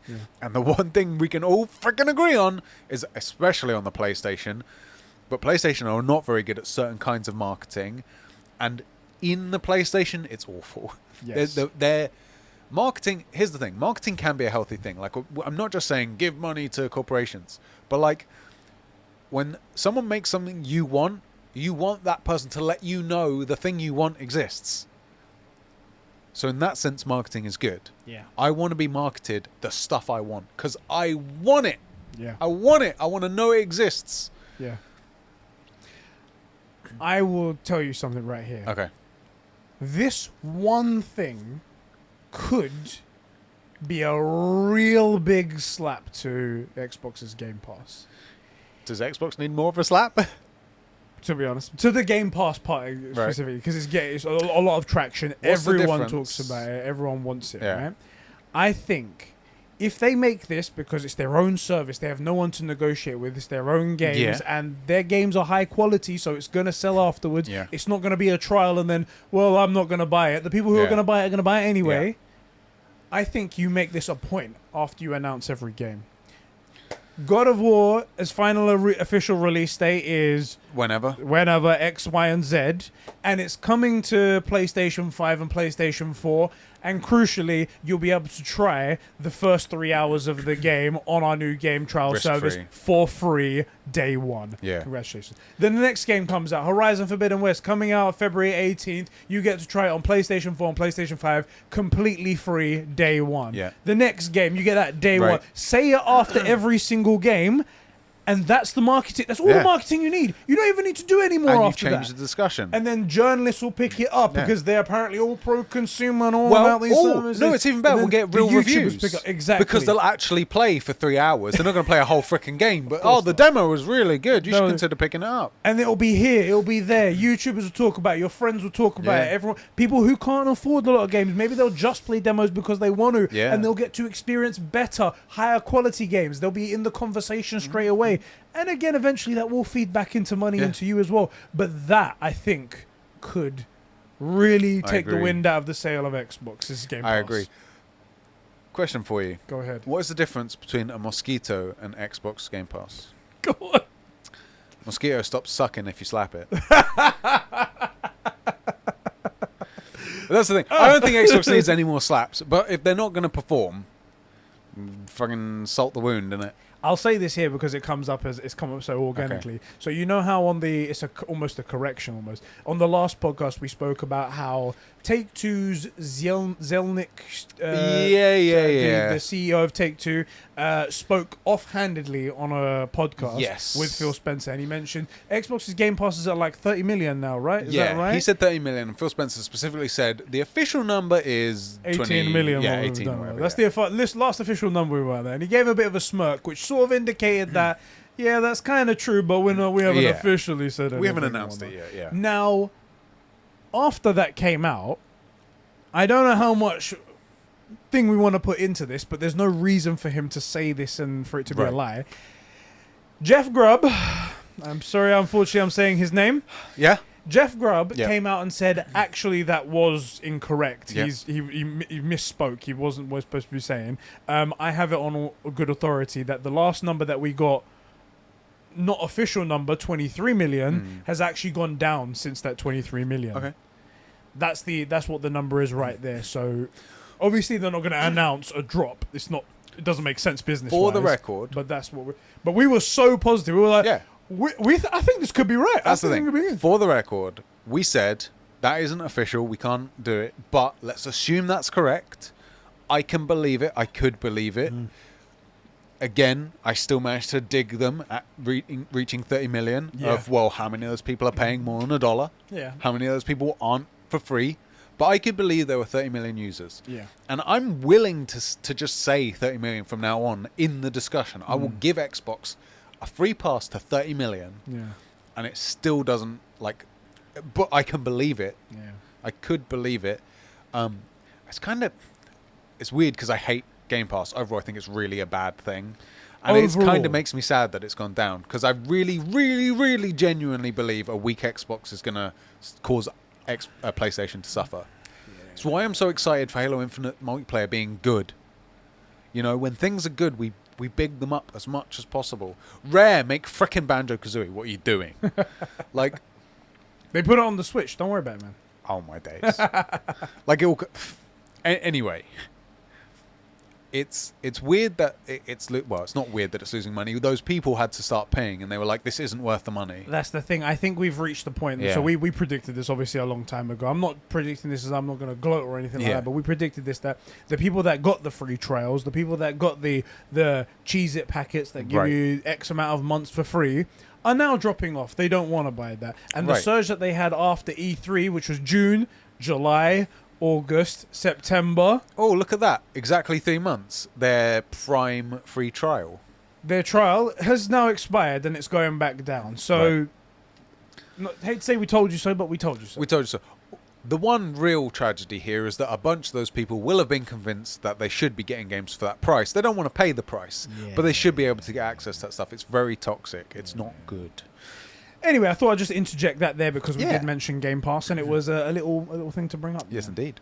Okay. Actually, do you know what? I'm going to read out some of these comments because some of them were regarding the PlayStation Now thingamabob. I'm just reading the rest of Diero's comment. So it was read. We just don't care enough about you. We don't care. It's going to read at the end. Don't worry. It's going to read at the end. Don't worry about him. So Adam the Whale, a.k.a. Alpha Aquila, he writes in and he says, on the PS Now topic, 1 year seems quite short, and I feel like many people would wait it out and pay less for the bundle, especially with the increase in game prices for the price of one PS5 exclusive. You could get over 12 months of 12 months worth of PS Now. You could get 12 months of PS Now. And it would depend on the quality of games and the average waiting times and the frequencies that are added to the service, and of course an individual player. Maybe they've played all the games they like the look of on PlayStation Now already and will just buy new titles, or maybe they are new to PlayStation and want to check out the amazing games from the past in an affordable package before saving up for the new PS5 titles. Be interesting to see if PS5 games added this time or not. So yes, very much in agreement with you. 1 year is a bit short, and I think it needs to be case-by-case basis. It needs to be how many are we selling still. Once it reaches a certain threshold, then we go into the that's the thing. My knee-jerk was say year's not long enough for the game to be out, right? But 2 years is too much. But 2 years is okay for something to go to PC, but it can never be God of War ever. I'll even look. They can have Ghost of Tsushima for real. Like, I love that game. I simp that game so much.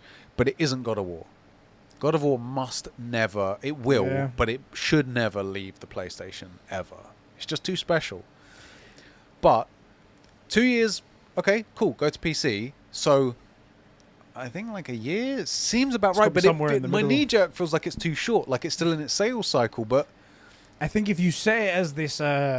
we're saying 1 year because we're all just chatting. We're just talking. We're throwing a number out But if you set it at 1 year, then people will wait for 1 year. Yes, they will. 1 year I don't think is a long time to wait for a game. So. Especially not for a game like God of War. Exactly. Or Horizon. Even I would say like Horizon is a highly awaited game, despite my personal That's why it needs to be case-by-case basis. Right. That's why the day one sales we say of Game Pass is so detrimental to it, because so much revenue is lost from that. Yeah. His thing does go on, sorry. There's one more paragraph that I've got to read here. He says, this will attract gamers, but I think there's still some waiting to do so to see what trends are adopted for the new generation of games, if any. And the most recent PS4 titles, and then compare the catalogue and updates. What we can try to compare now is Game Pass's ability to play on the day, with only gambling on time being third-party games. That's the main difference. The uncertainty of waiting for exclusives. Exactly what we said in our discussion as well is that's the one thing that they trump on, and that's the one difference. Which isn't necessarily a good thing. That's the thing. It's something that, depending on the way you look at it, it is an advantage, but I don't think it's healthy. In terms of for you, what about right DLC? Now? So let's say I'm trying to think of a good. Okay, let's say just for this example that The Witcher was a PlayStation exclusive. I'm using that specifically because there's two great DLCs. Set the bar for DLC, if you ask me. So you can play The Witcher for free, but I think this is how I would do it. You're not allowed. You don't get the DLC. You get the base game free. If you want the DLC, you got to buy the game, and by the time we're at this stage, DLC's gone down in price. Probably not much, but you got to buy the game and the DLC. You want it all. Yeah. You know the game's good enough.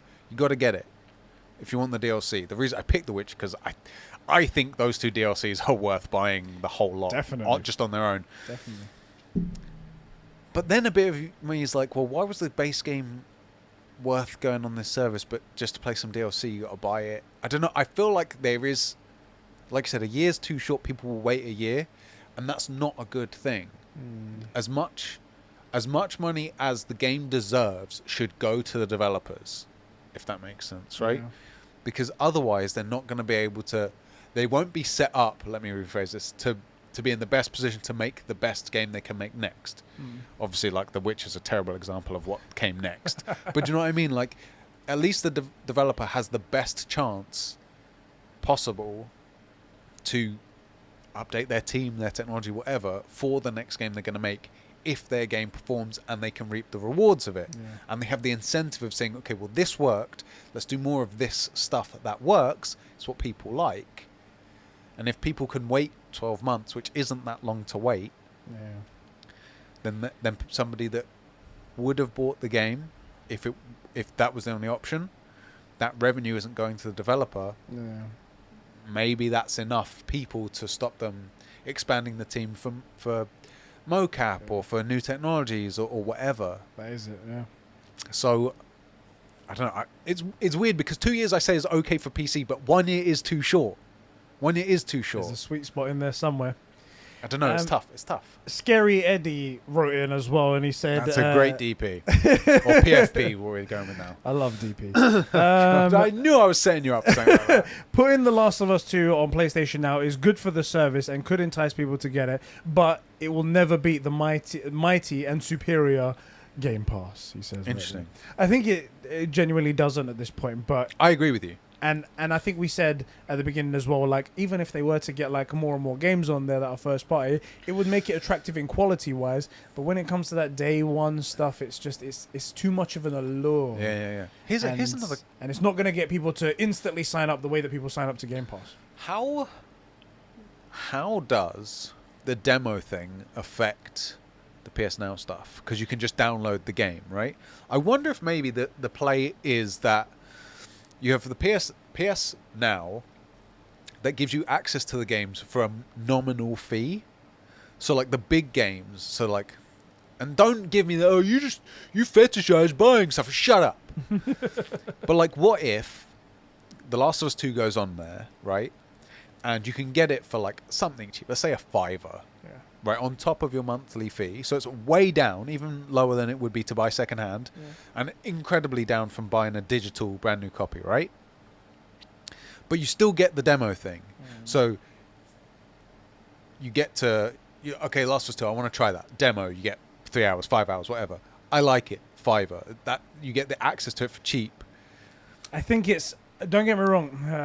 I get what you mean because it's sort of like $2.89. Something it's cheap. It's but like a not members free. discount. Yeah, type thing, exactly. Because you're part of the system already. However, PlayStation can sell those for full price, so it's never going to happen. Well, that's well. See, that's the thing, isn't it? That's the thing. But this is the thing, because I think the quality's there for them to be able to sell it at full price, so they will. Because I think the demo feature gives people that risk-free, and so like it's reduced risk because it's like the members discount, and then it's risk-free because you get to try it first anyway.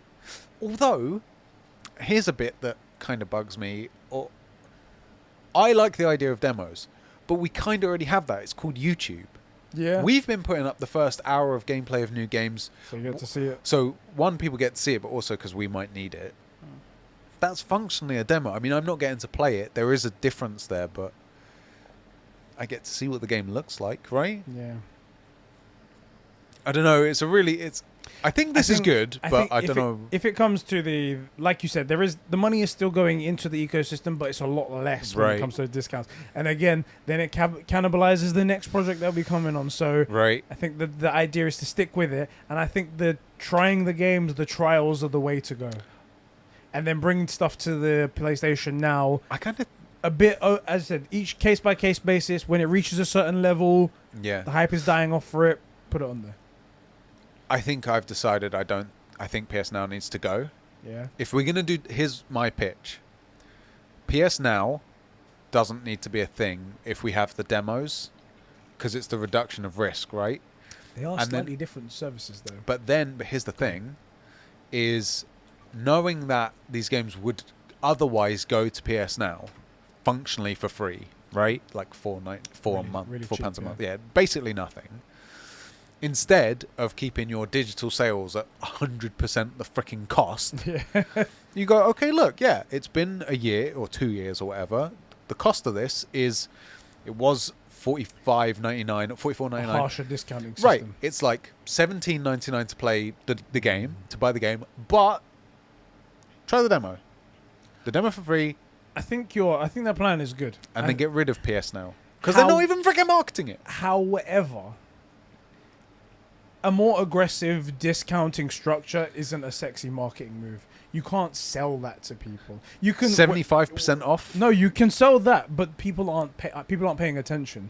Like, how many times have you walked in a shopping But mall, no one's paying as Americans yeah. say, and you see sale up to 70% off, and you walk into the store? Well, it's because it's all clothes. It's true, But even in game stores, I'm like, up to 70% off. I know what that is. Yeah. That's the oldest game that I don't care about, that I don't want. That's 70% off, all right? Oh, there might be one gem in there. Yeah, but... Counterpoint.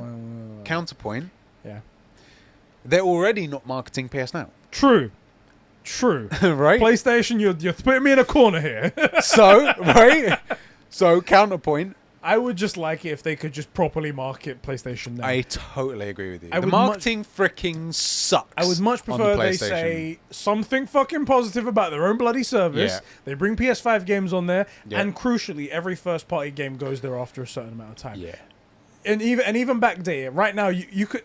Think about it. The next thing, when they're going to make a big marketing push, they can say, and we've added our back catalogue of first-party games onto the service. Yeah. You can right now, if you subscribe, play this, and they're all like the amazing greats. The OGs, yeah. And people are like, shit, well, I'm signing up for... And it's only 50 quid for the entire year. I'm taking that deal. I feel like PS Why Now... are you doing this, PlayStation? I feel like... With the demo thing, my opinion has completely changed now, because instead you just put PS Now straight into the PS Store as a menu, just as this is where everything goes.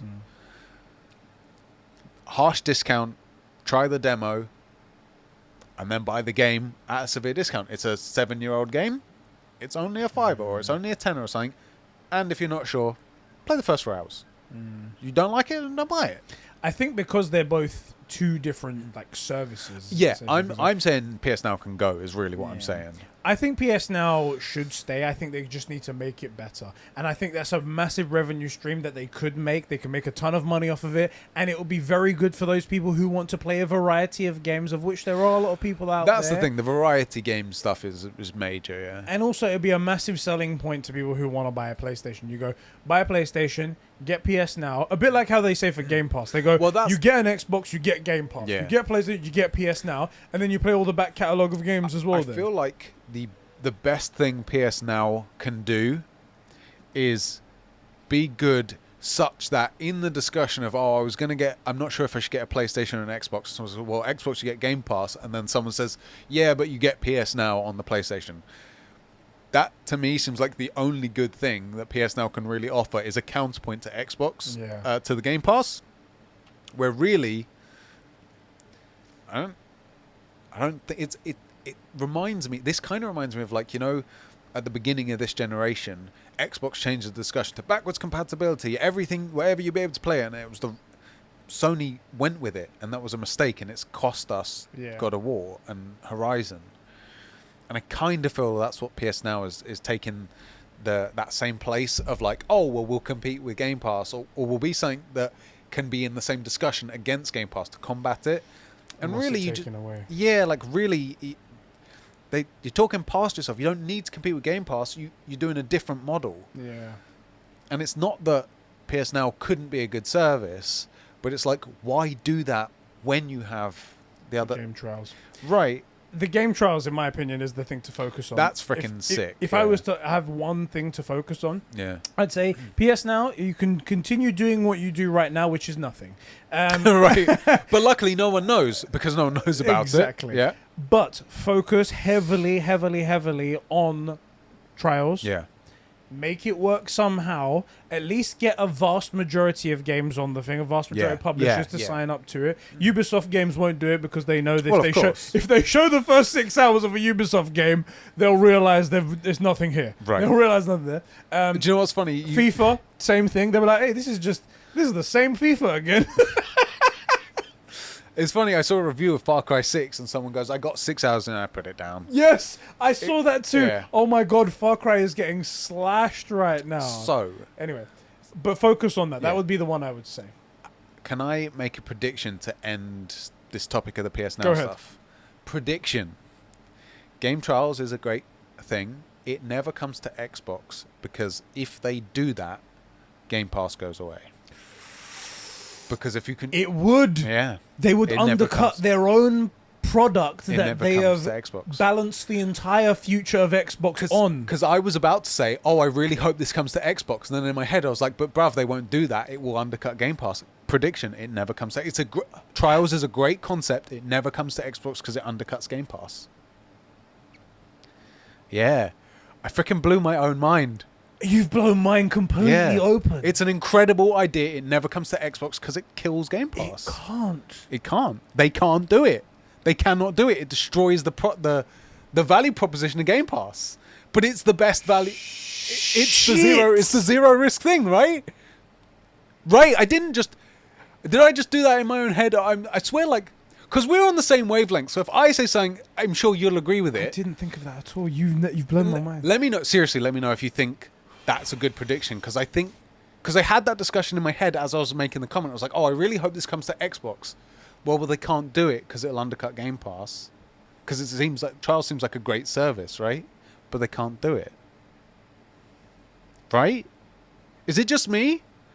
It's not, right? They can't do it. There's still the variety proposition, but the thing is that... It's the day and date the Trials apply release. to every single game. Right. And the Game Pass won't apply to every single game. Exactly. So, like, third-party games and stuff like that, they're like, why would I get this and get the risk-free game when I can just try every single game that comes out? Right. Yes. Jesus Christ. Right. PlayStation have got something here, and if they execute on it, then it's... See, this is the thing. When you talk about it in isolation, you're like, is Game Pass versus, like, PS Plus or the Trials. You talk about it in PlayStation, like, I'm not really sure. You compare them, right? Right? PlayStation are we stupid? are smart but dumb. Yeah. They didn't think of this, Is it did we they? that's stupid or they that's stupid? One of us is stupid. Maybe both. I feel like I accidentally stumbled on something major there. But I don't know if it's just because we're stupid or PlayStation's stupid. And it's possible in the moment as well. We see something that's blindingly obvious in front of us. We don't see that. Now, I'll wait for the comments, but I genuinely think you stumbled upon something that blows everything out of the water. It can't be replicated because it undercuts their own product that they've balanced the entire Xbox ecosystem on. Yeah, that's their whole model. Take that away and it just crumbles. Yeah. Also... Because people aren't buying games. We see the NPD results every year. Yeah. Every month, sorry. Yeah. Shit. Okay. Yeah, interesting. That was a very good thing to end on right there. Explosion right there. Explosion. I just thought it'd be a little quip to just end the thing, but that was major. Jesus Christ. Next topic? The next topic. Shawn Layden, in an interview with What's Up PlayStation, this is a podcast, said that he thinks it's unlikely that PlayStation first-party games will come to PC day and date ever. I hope so. That's correct, yeah. But he says, never say never. Don't like that. How do you feel about those comments right there? Don't like that at all. Of course, he doesn't work for PlayStation anymore, hasn't for a couple of years. Yeah. But he obviously knew the feelings as he was going out. Things change over time. Good old Shawn Layden. I always felt like Shawn Layden had his finger on the pulse. Yeah. Right? He's very knowledgeable. He knows the inner workings of PlayStation. And crucially seems to actually have been a gamer. Like, the weird games that he would reference, the only people that know them are him and 5 other guys that played. Yeah. Right? Yeah. You don't know that game. That's not something that in a meeting you're like, give me an obscure reference. And like, no one picks that. Right? How do you feel about his comments, though? I do hope that they never come to PC day and date. I don't think that's right. I don't think it's appropriate. I don't think that's good business for Sony anyway. It's not. Especially when you have valuable games that people want, you devalue it straight away. Right, absolutely. And people are like, oh, you just saying that because you're Sony person. Nintendo doesn't do it. Exactly. Is there anything you can play with Nintendo's on PC? No, not without emulators and stuff. DMCA strike you every time you try and make an emulator. Right, exactly. So, don't give me any of that. Wasn't there a joke of this? I don't know if it's a joke or if it's real. Probably a joke. Some kid in Venezuela is extremely poor, doesn't have the money to buy a Nintendo Switch. So he made a Game Boy out of cardboard with a Mario that runs out. And Doug Bowser himself flew all the way to Venezuela to personally hand him a cease and desist letter. And stamp on the thing. Yeah. That's hilarious. I was like... there's enough noise consistently that I'm not worried. Yeah, so But people that are was- living. Yes. There's noise outside the office They're door. continuing to make noise, which is a good sign. Otherwise, if you hear one loud bang and nothing... Ah! yeah, exactly. Or what is it they say is if you don't hear chaos when you have a toddler, that's Yeah. when you need to worry. That's when you need to worry about something. When there's silence, it's like peace and quiet. What? This isn't right. This isn't right. Oh, God. There's a disturbance in the force. right. What was the topic? We was talking about Shawn Layden bringing things to day one to PC. I don't think it's a good move for PlayStation. Yeah. And I know that the PC games are going to be salty about that, right? But one, you've got enough. Deal with it. If anybody... Cheaper games, variety of why games. cheaper? If you're going to get digital, you're getting cheaper digital than we get. They give you discounts on day one. It's like Yeah. we pay guys like $60 to $70, and then you guys get $30. It's like, Yeah. tell me how that's fair. Ridiculous. And you get Game Pass if you want it. You got Steam, you got Origin, you got a bunch of stuff. Deal with it. Plus, it will come eventually. Sony need to make their money. You're not making the money. Yeah. If you buy the game day one, you're buying it for half price what the PlayStation guys buying digital are. So get fricked. For one, the most important thing, get fricked. Get fricked. Peasant unit gamers. That was air quotes for the audio virgins. Yeah, for the audio version, I didn't hear that. Yeah. So I don't think it should. That said, I could see like something minor that is like a PlayStation, exclusive, i.e. like they have some weird little deal, or it's like a really small indie guy that is technically exclusive, and they're like, actually, we wanted to do it this way. Yeah, maybe they do that, but nothing like a God of War Yeah. or Uncharted. I to be honest, I'm still kind of salty about the idea of like Uncharted or Horizon going to PC. I feel like for those AAA titles, those really, really big games, Yeah. I really feel like 3 years or not at all. There should be something sacred, you think? Yeah. I personally don't think that anything should be completely sacred. I think always. they should be able to play the games after a certain amount of time. By buying a PS5. By being a PS5. But I think it should be pretty much promotional. It should be like God of War's coming out. God of War on PC. I see what you're saying, but not God of War. It's enough time. This is just my personal Not opinion. God of War ever. But Enough time comes out so you can promote the next one, and it shows how great of a game is. And Yeah. at the end of the day, then gamers get to play good games. You know, That's important. That's a good thing. But this is the thing. It's not gamers playing. It's PC guys. True. That's a good point. All That's a right. good counterpoint. I retract my previous statement. It's people like Corwin and Hooky playing Right. this shit. Fuck it. I'm with you on the promotional thing. Dickheads. Like Horizon, never God of War. Horizon though, the next one's coming out sort of maybe the 3 to 6 months before it comes out. Here's the first one, guys. Yeah. Look at what you're missing.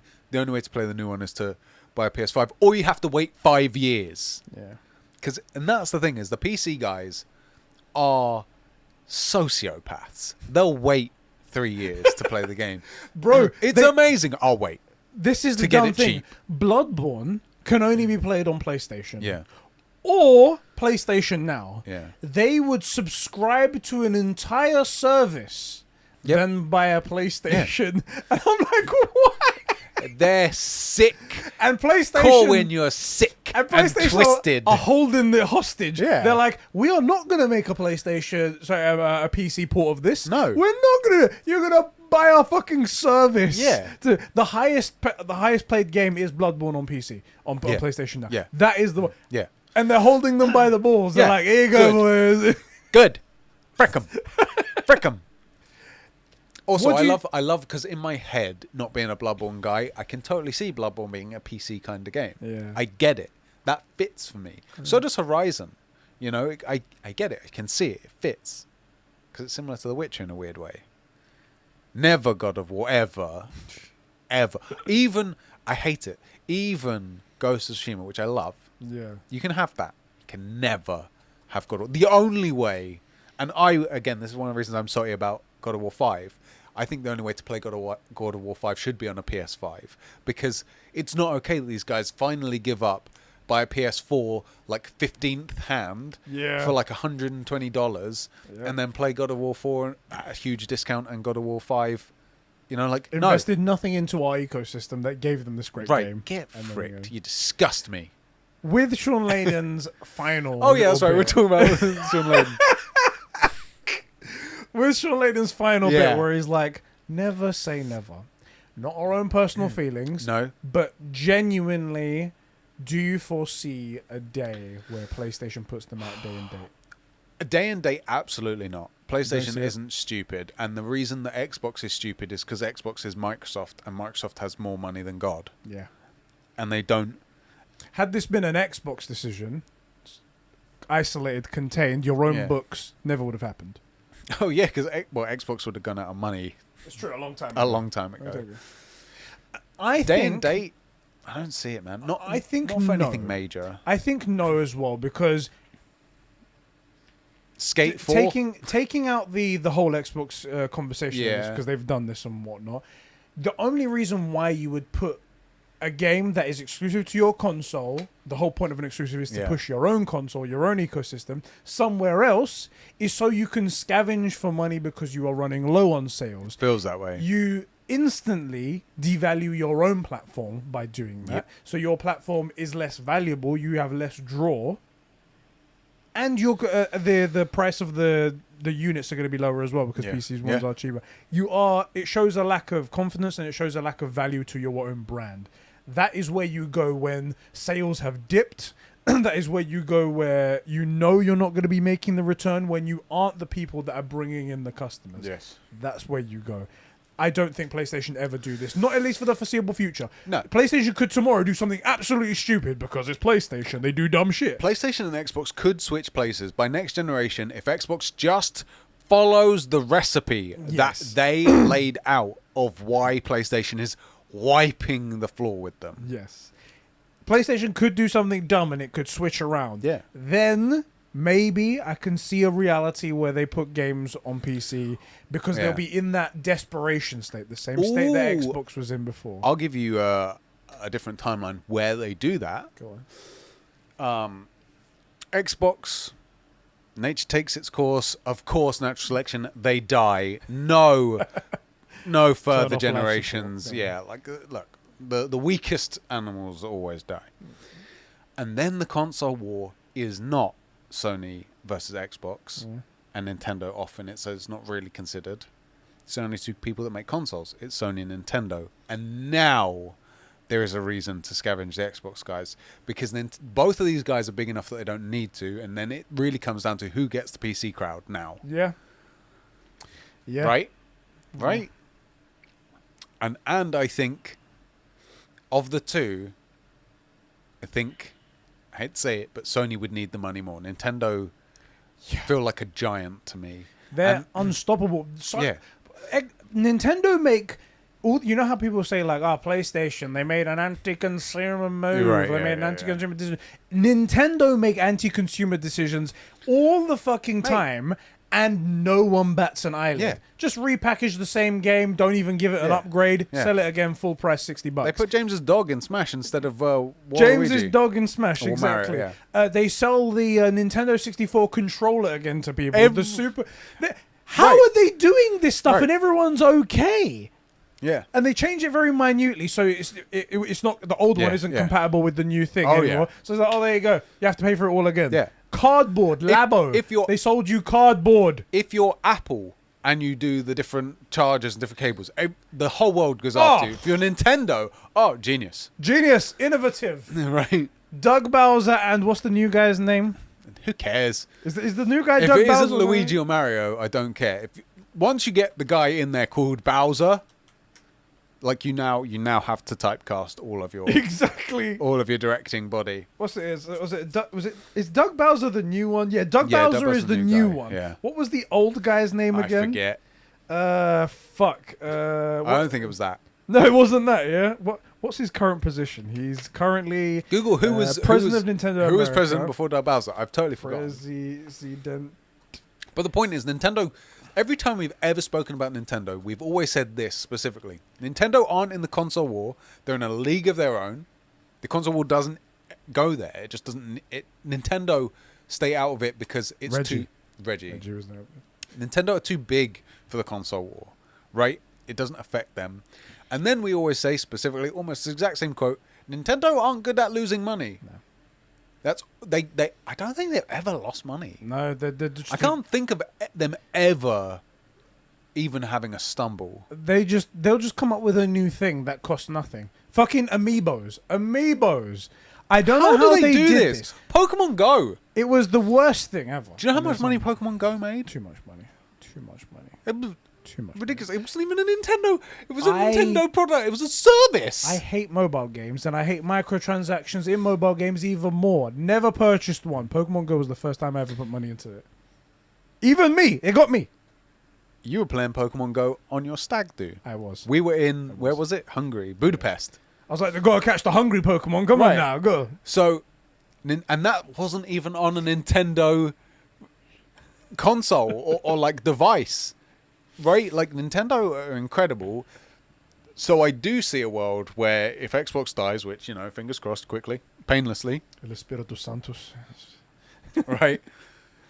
That maybe PlayStation does, because otherwise they got like PlayStation is a shark, but that thing's that dinosaur in Jurassic Park New World, whatever it's called. Yeah. You know, Bulletproof and everything. Yeah, exactly. It's bulletproof, it's laserproof, it's bomb-proof, and it's looking to munch a shark. It's like, hey, I'm looking to eat. Right.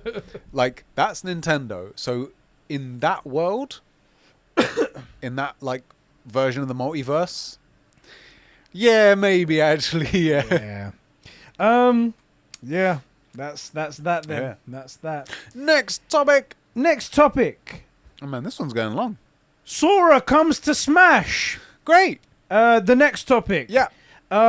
Twitch gets hacked badly. Oh, yeah, this is great. So bad. So, if you guys didn't catch up on this, Yeah. Twitch yesterday got hacked severely. Hard. Everything got leaked. So, all the Oh. financial information for Yeah. the last year got leaked. Yep. We know very detailed subscription payouts for Yeah, breakdowns the for top biggest. 100. Well, I think it went further than that, but people only cared about top 100. Exactly. I think it's all of them, but people only cared about the Yeah. top 100. Which 100 obviously people includes us. of subscription obviously includes us. Right. And it ranges from the lowest person at the 100 spot at 800,000 to $10 million Yeah. just for subscriptions. Just subscriptions. Not donations, not sponsorships, Sponsorships, not ad Patreon, ad revenue, just subs. the subs. Yeah. And it's insane. Don't get me wrong, we knew people were making money on Twitch. Oh, yeah. We knew that. And that's fine, but that sort of information is private and it got let out there.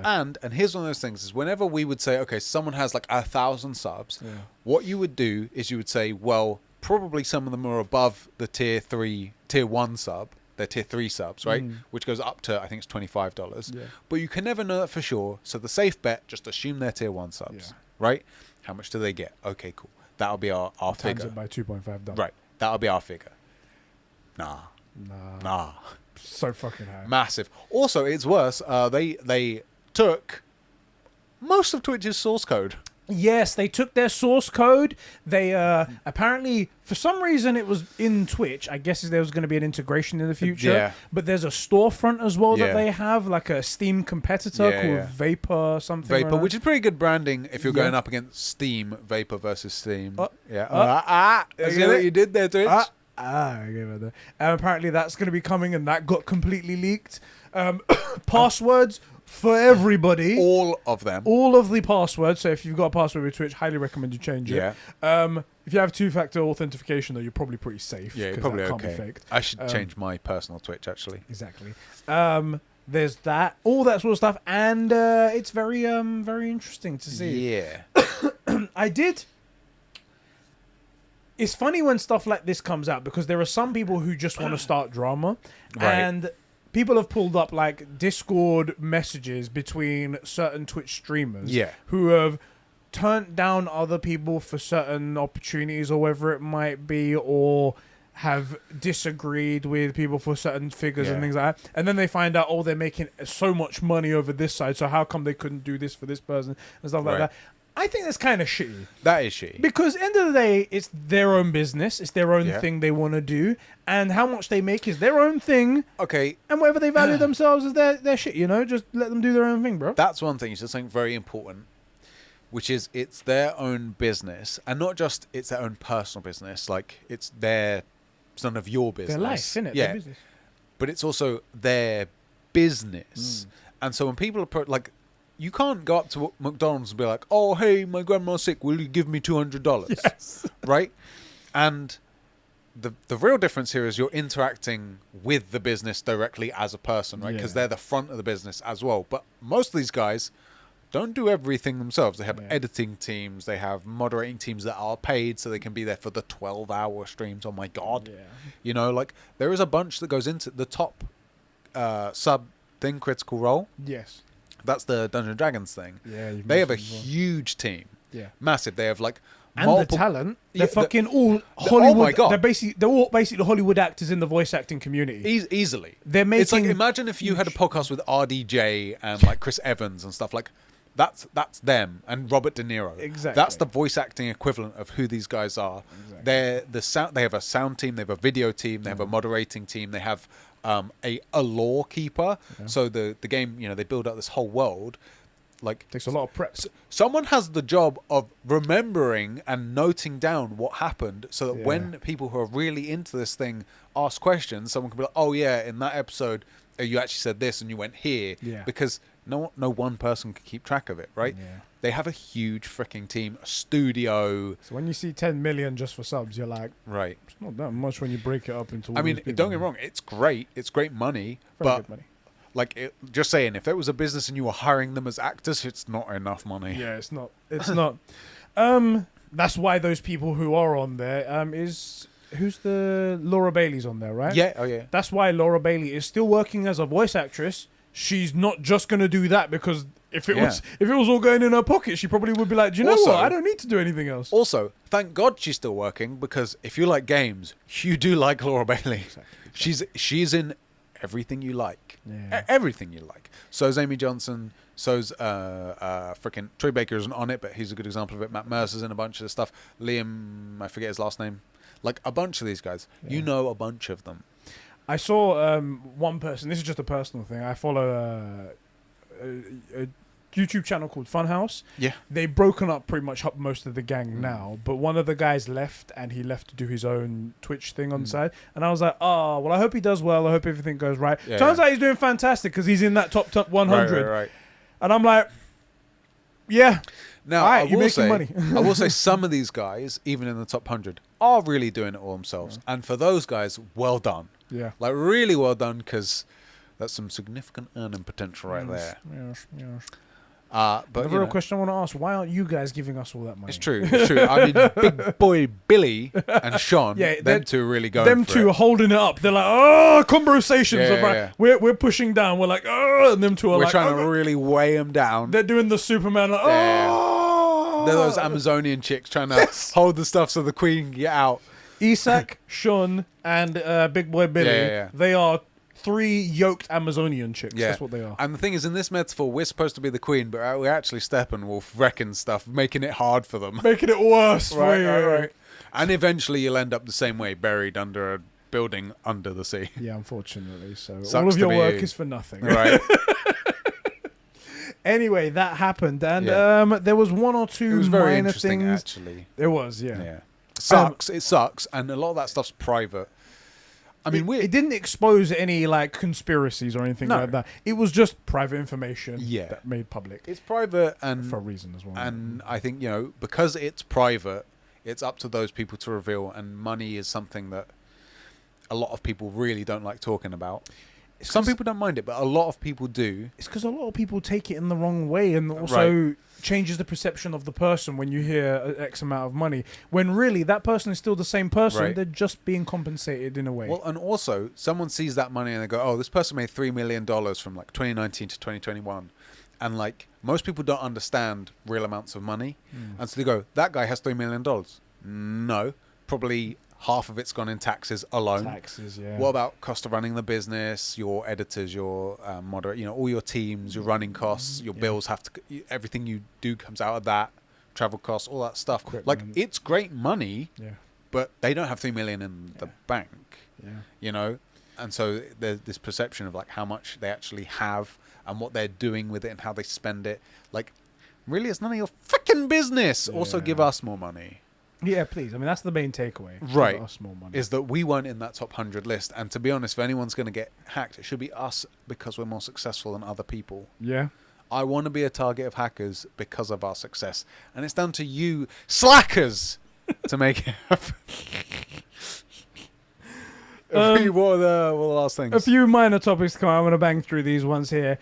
Agent, the game Agent, has finally been removed from Rockstar's website after more than a decade of it being absent. Right. It's like, finally they were like, I think now's the time to remove this because we haven't made a game in over a decade. Right. Maybe it's time. So Agent is officially dead, everyone. I'm sorry to tell you that.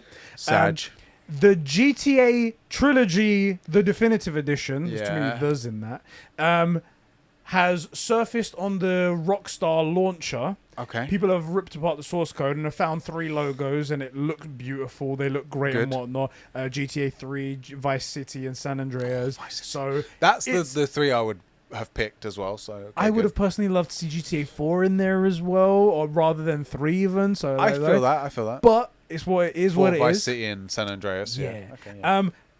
So that's imminent. Any day now, we're gonna get this fucking announcement. It's gonna be great. And the Game Awards is happening as well. It's officially happening. It's been announced. So expect another 4-hour event at 2 a.m. in the morning. That's gonna be great. Looking forward to it. And one other thing I wanted to mention. This was in last week, and I forgot to bring this up. A number of publishers and developers have confirmed that at one point they had a 4K capable Nintendo Switch in their hands for development. Heated. And it was that's why we got all the rumors. That's why we got all the rumors. So it did exist. And then we're like, all right, here's the Switch Pro OLED.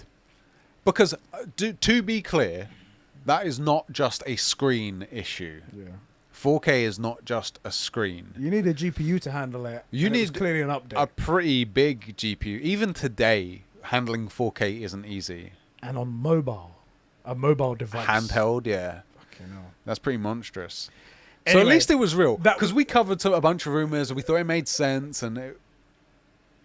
Fucking cock teased us. Proper. And that's Nintendo. They could have done it and they were like, yeah, but people are still buying this trash. We're going to make money off of this thing anyway. We're going to sell this to you for another couple of years. Right. Anyway, that's all the topics there. Just to wrap up some comments that were left by some of our gamers. Who else right here? The rest of Diogo Bros. Diogo Bro, yeah. I've racked up my playtime of Lost Judgment to 40 hours, story and tons of side missions, and I've been really loving it since the end of Chapter 3, and I'm now on Chapter 8. Woo. The story's really picked up, as it's been dealing more with the mystery and less with the school stuff, outside of the side missions, which are quite fun, and I'm really enjoying it. I don't want to oversell it, because it's not a game changer, but it's a fun time if you've got nothing else to play. See, that sounds like the exact sort of game the demo wouldn't do very well. You reckon? For. Oh, you say it's up to Chapter 3, right? Yeah, we'll see how that is. Possibly. I've heard good things about Lost Judgment. Yeah. There's a bunch of people that I follow online, like Japanese Twitter users and whatnot. And obviously, it's a Japanese game, so they want to go with it. But they're like English speaking, and they like, oh, Lost Judgment is great. And I look at it, it is very, like you say, I'm not particularly drawn to the games like in downtown Tokyo type thing, and like overacted type of mafia boss and whatever it is, Yakuza kind of guy. That's not always been my thing, but I have to say, I like the look of it, and the fact that Josh is playing it, the fact that Diogo is playing it, and these other guys that I follow are playing it. It kind of makes me want to do it, but the earliest chance I'm gonna get is when it comes to December, when it comes to holiday time. We need some downtime, and I already have a backlog of games, so I don't know what's gonna happen. We need downtime, and we already have a backlog of games. Yes. So Alpha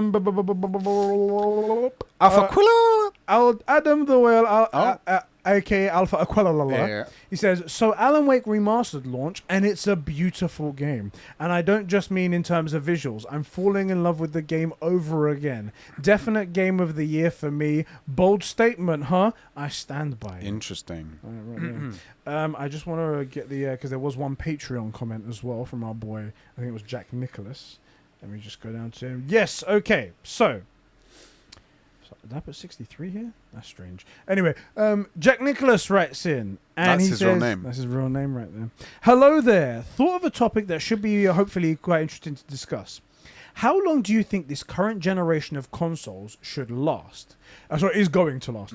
Normally, it's around 7 years, and we get the next one. But it's hard to imagine the next generation, what the next generation will bring, especially on the PlayStation side of things. Like now, it's very easy to imagine the next Xbox. That's the thing, isn't it? Because he's saying on the PlayStation side, you get instant or no loading screens, haptic feedback, 3D audio, ray tracing, 4 to 8K, 60 FPS. So the games already look amazing. I'm sure down the line they'll have pro versions of each consoles with added extras like bigger memory and space. What do you guys think? Personally, I think it'll last about 10 years. P.S. Yes, Eddie, that is 100% my name. Oh, yeah, she says that right there. There you go. So he's just spelling it wrong. He's spelling his name wrong. Idiota. Idiota. I'm going to say this. We had 4 generations before this one, before anything really changed. That used to be the way that generations worked, right? Yeah. Which is you just get a bigger, more powerful version of it. Yeah. Xbox was behind the curve on this one. But I don't see that there's any reason why the PS6, let's call it, shouldn't just be a more powerful version of the PS5, like the updated version of the PS5 7 years later. Yeah. It doesn't have to change every single time with this groundbreaking technology each time. It doesn't. It would be nice. It'd be cool, but I mean, how much more can they do? It's like with quantum processing shit.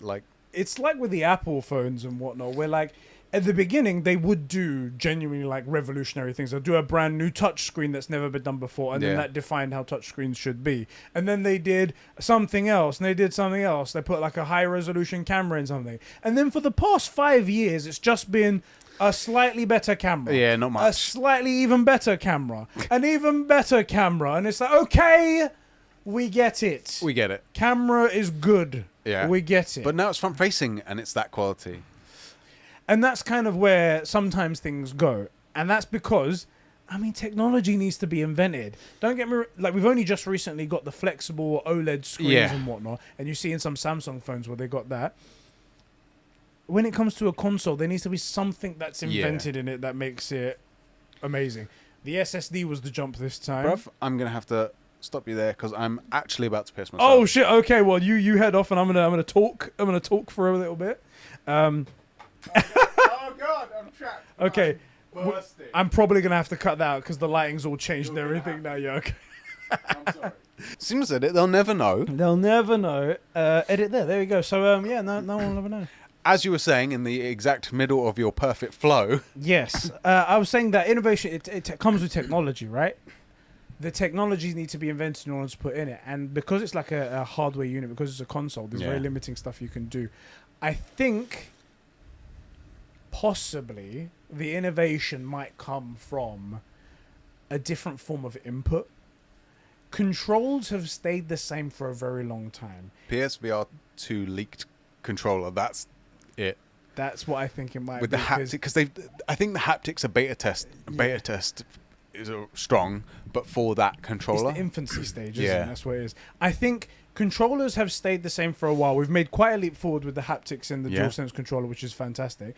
But I think that's going to be the real next drastic change. I don't think it will happen with the PlayStation 6. I think it's a bit too soon. I agree. But I think when we get to a point where we can...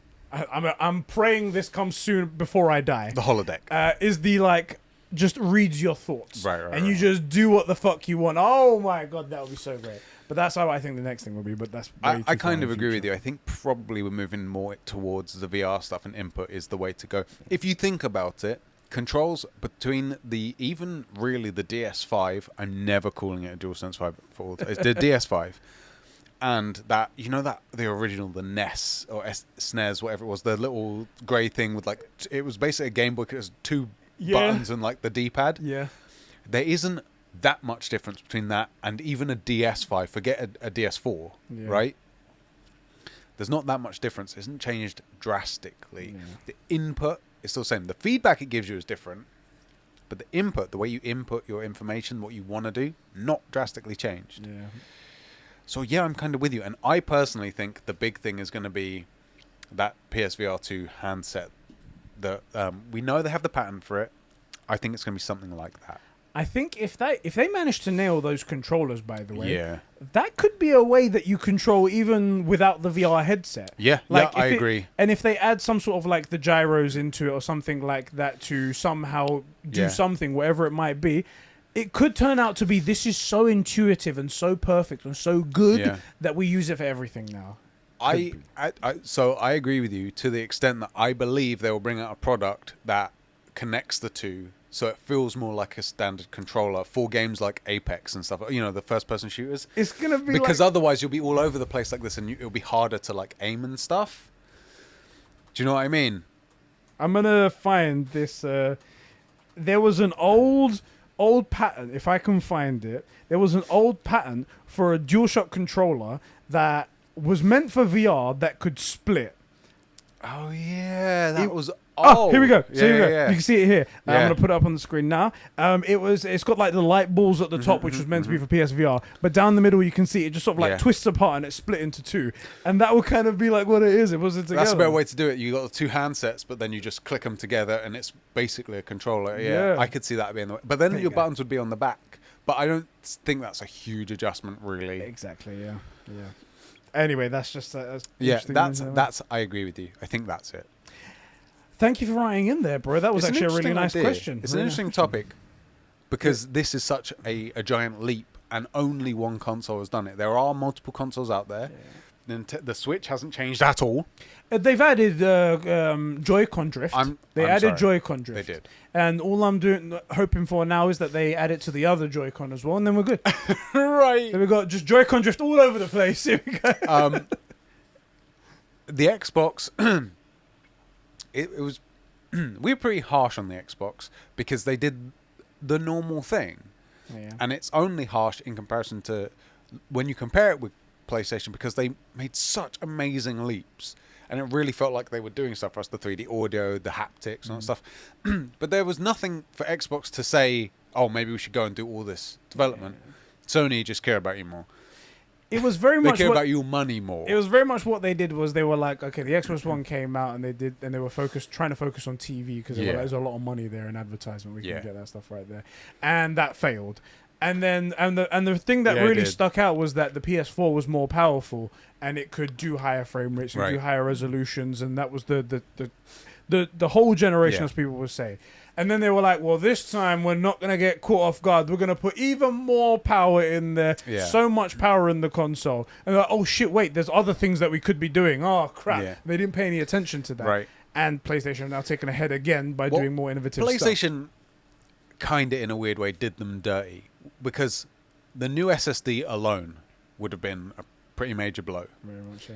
The 3D audio alone would have been a pretty major blow. Yep. The haptic in the DS5 alone would have been a pretty major thing, but they did all three at once at the beginning of the generation. Yeah. That, as much as I like to rag on Xbox, there is no reasonable way to predict that your competition is going to do that, or to even assume it's worth doing, because especially the 6-axis was really heavily marketed when it came out and was garbage. Yeah. Never used ever. Like, what's the point? I know, I'm going to use the 6-axis to... No one said that. No one ever said that. No one ever. And you think, oh, maybe flying games. No. No, really not. Like, what's the point of going into control technology? There isn't one. Oh, wait, until someone does it, and you're like, ah, shit, that's how you do it. That's great, yeah. Right? And that's why they did that survey afterwards. Like, what do you like about the DualSense controller to do that?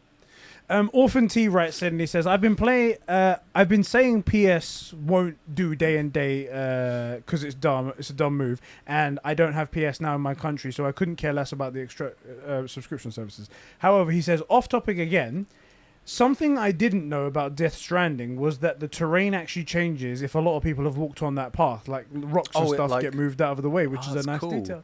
That is cool. I think Death Stranding, I didn't get it. Like I didn't get it.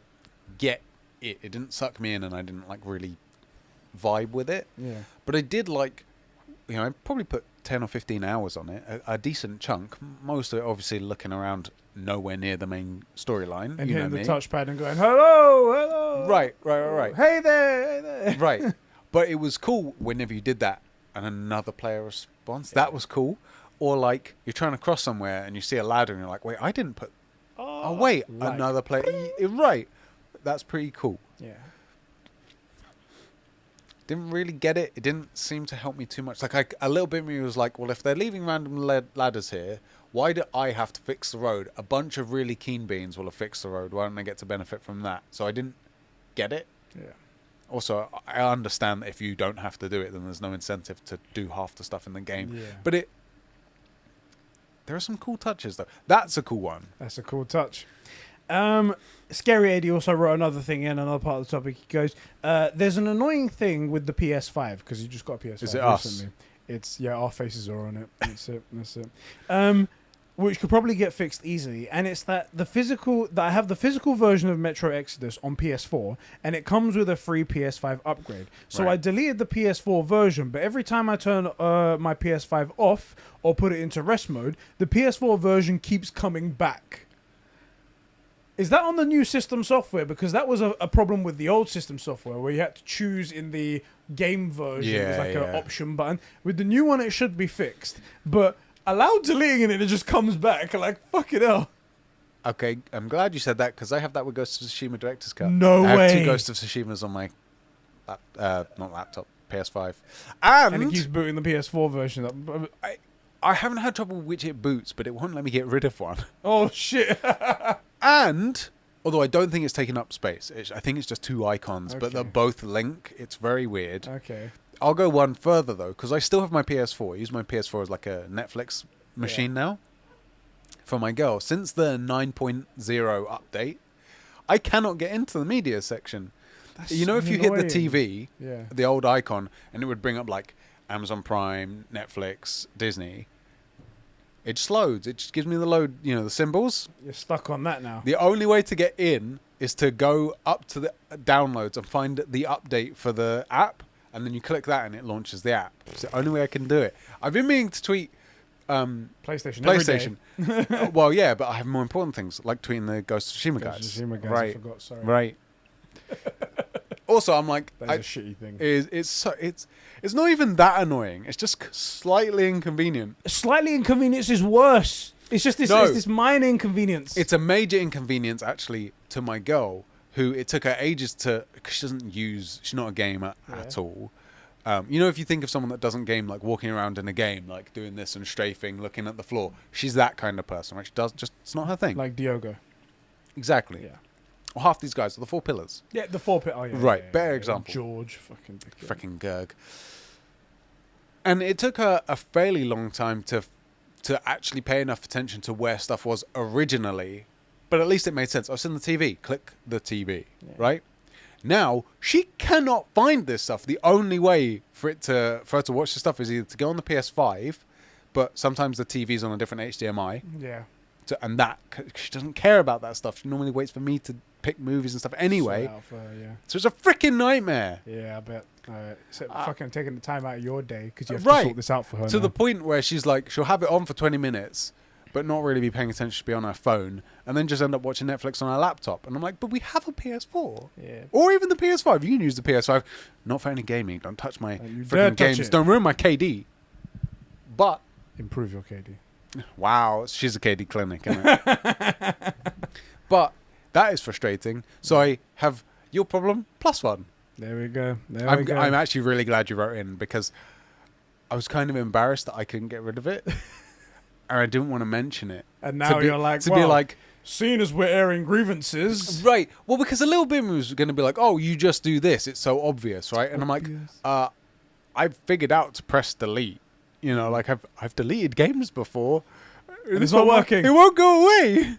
It's like that rash you've got. Genital warts. We almost had Damn the it. same joke right there. We go. All right.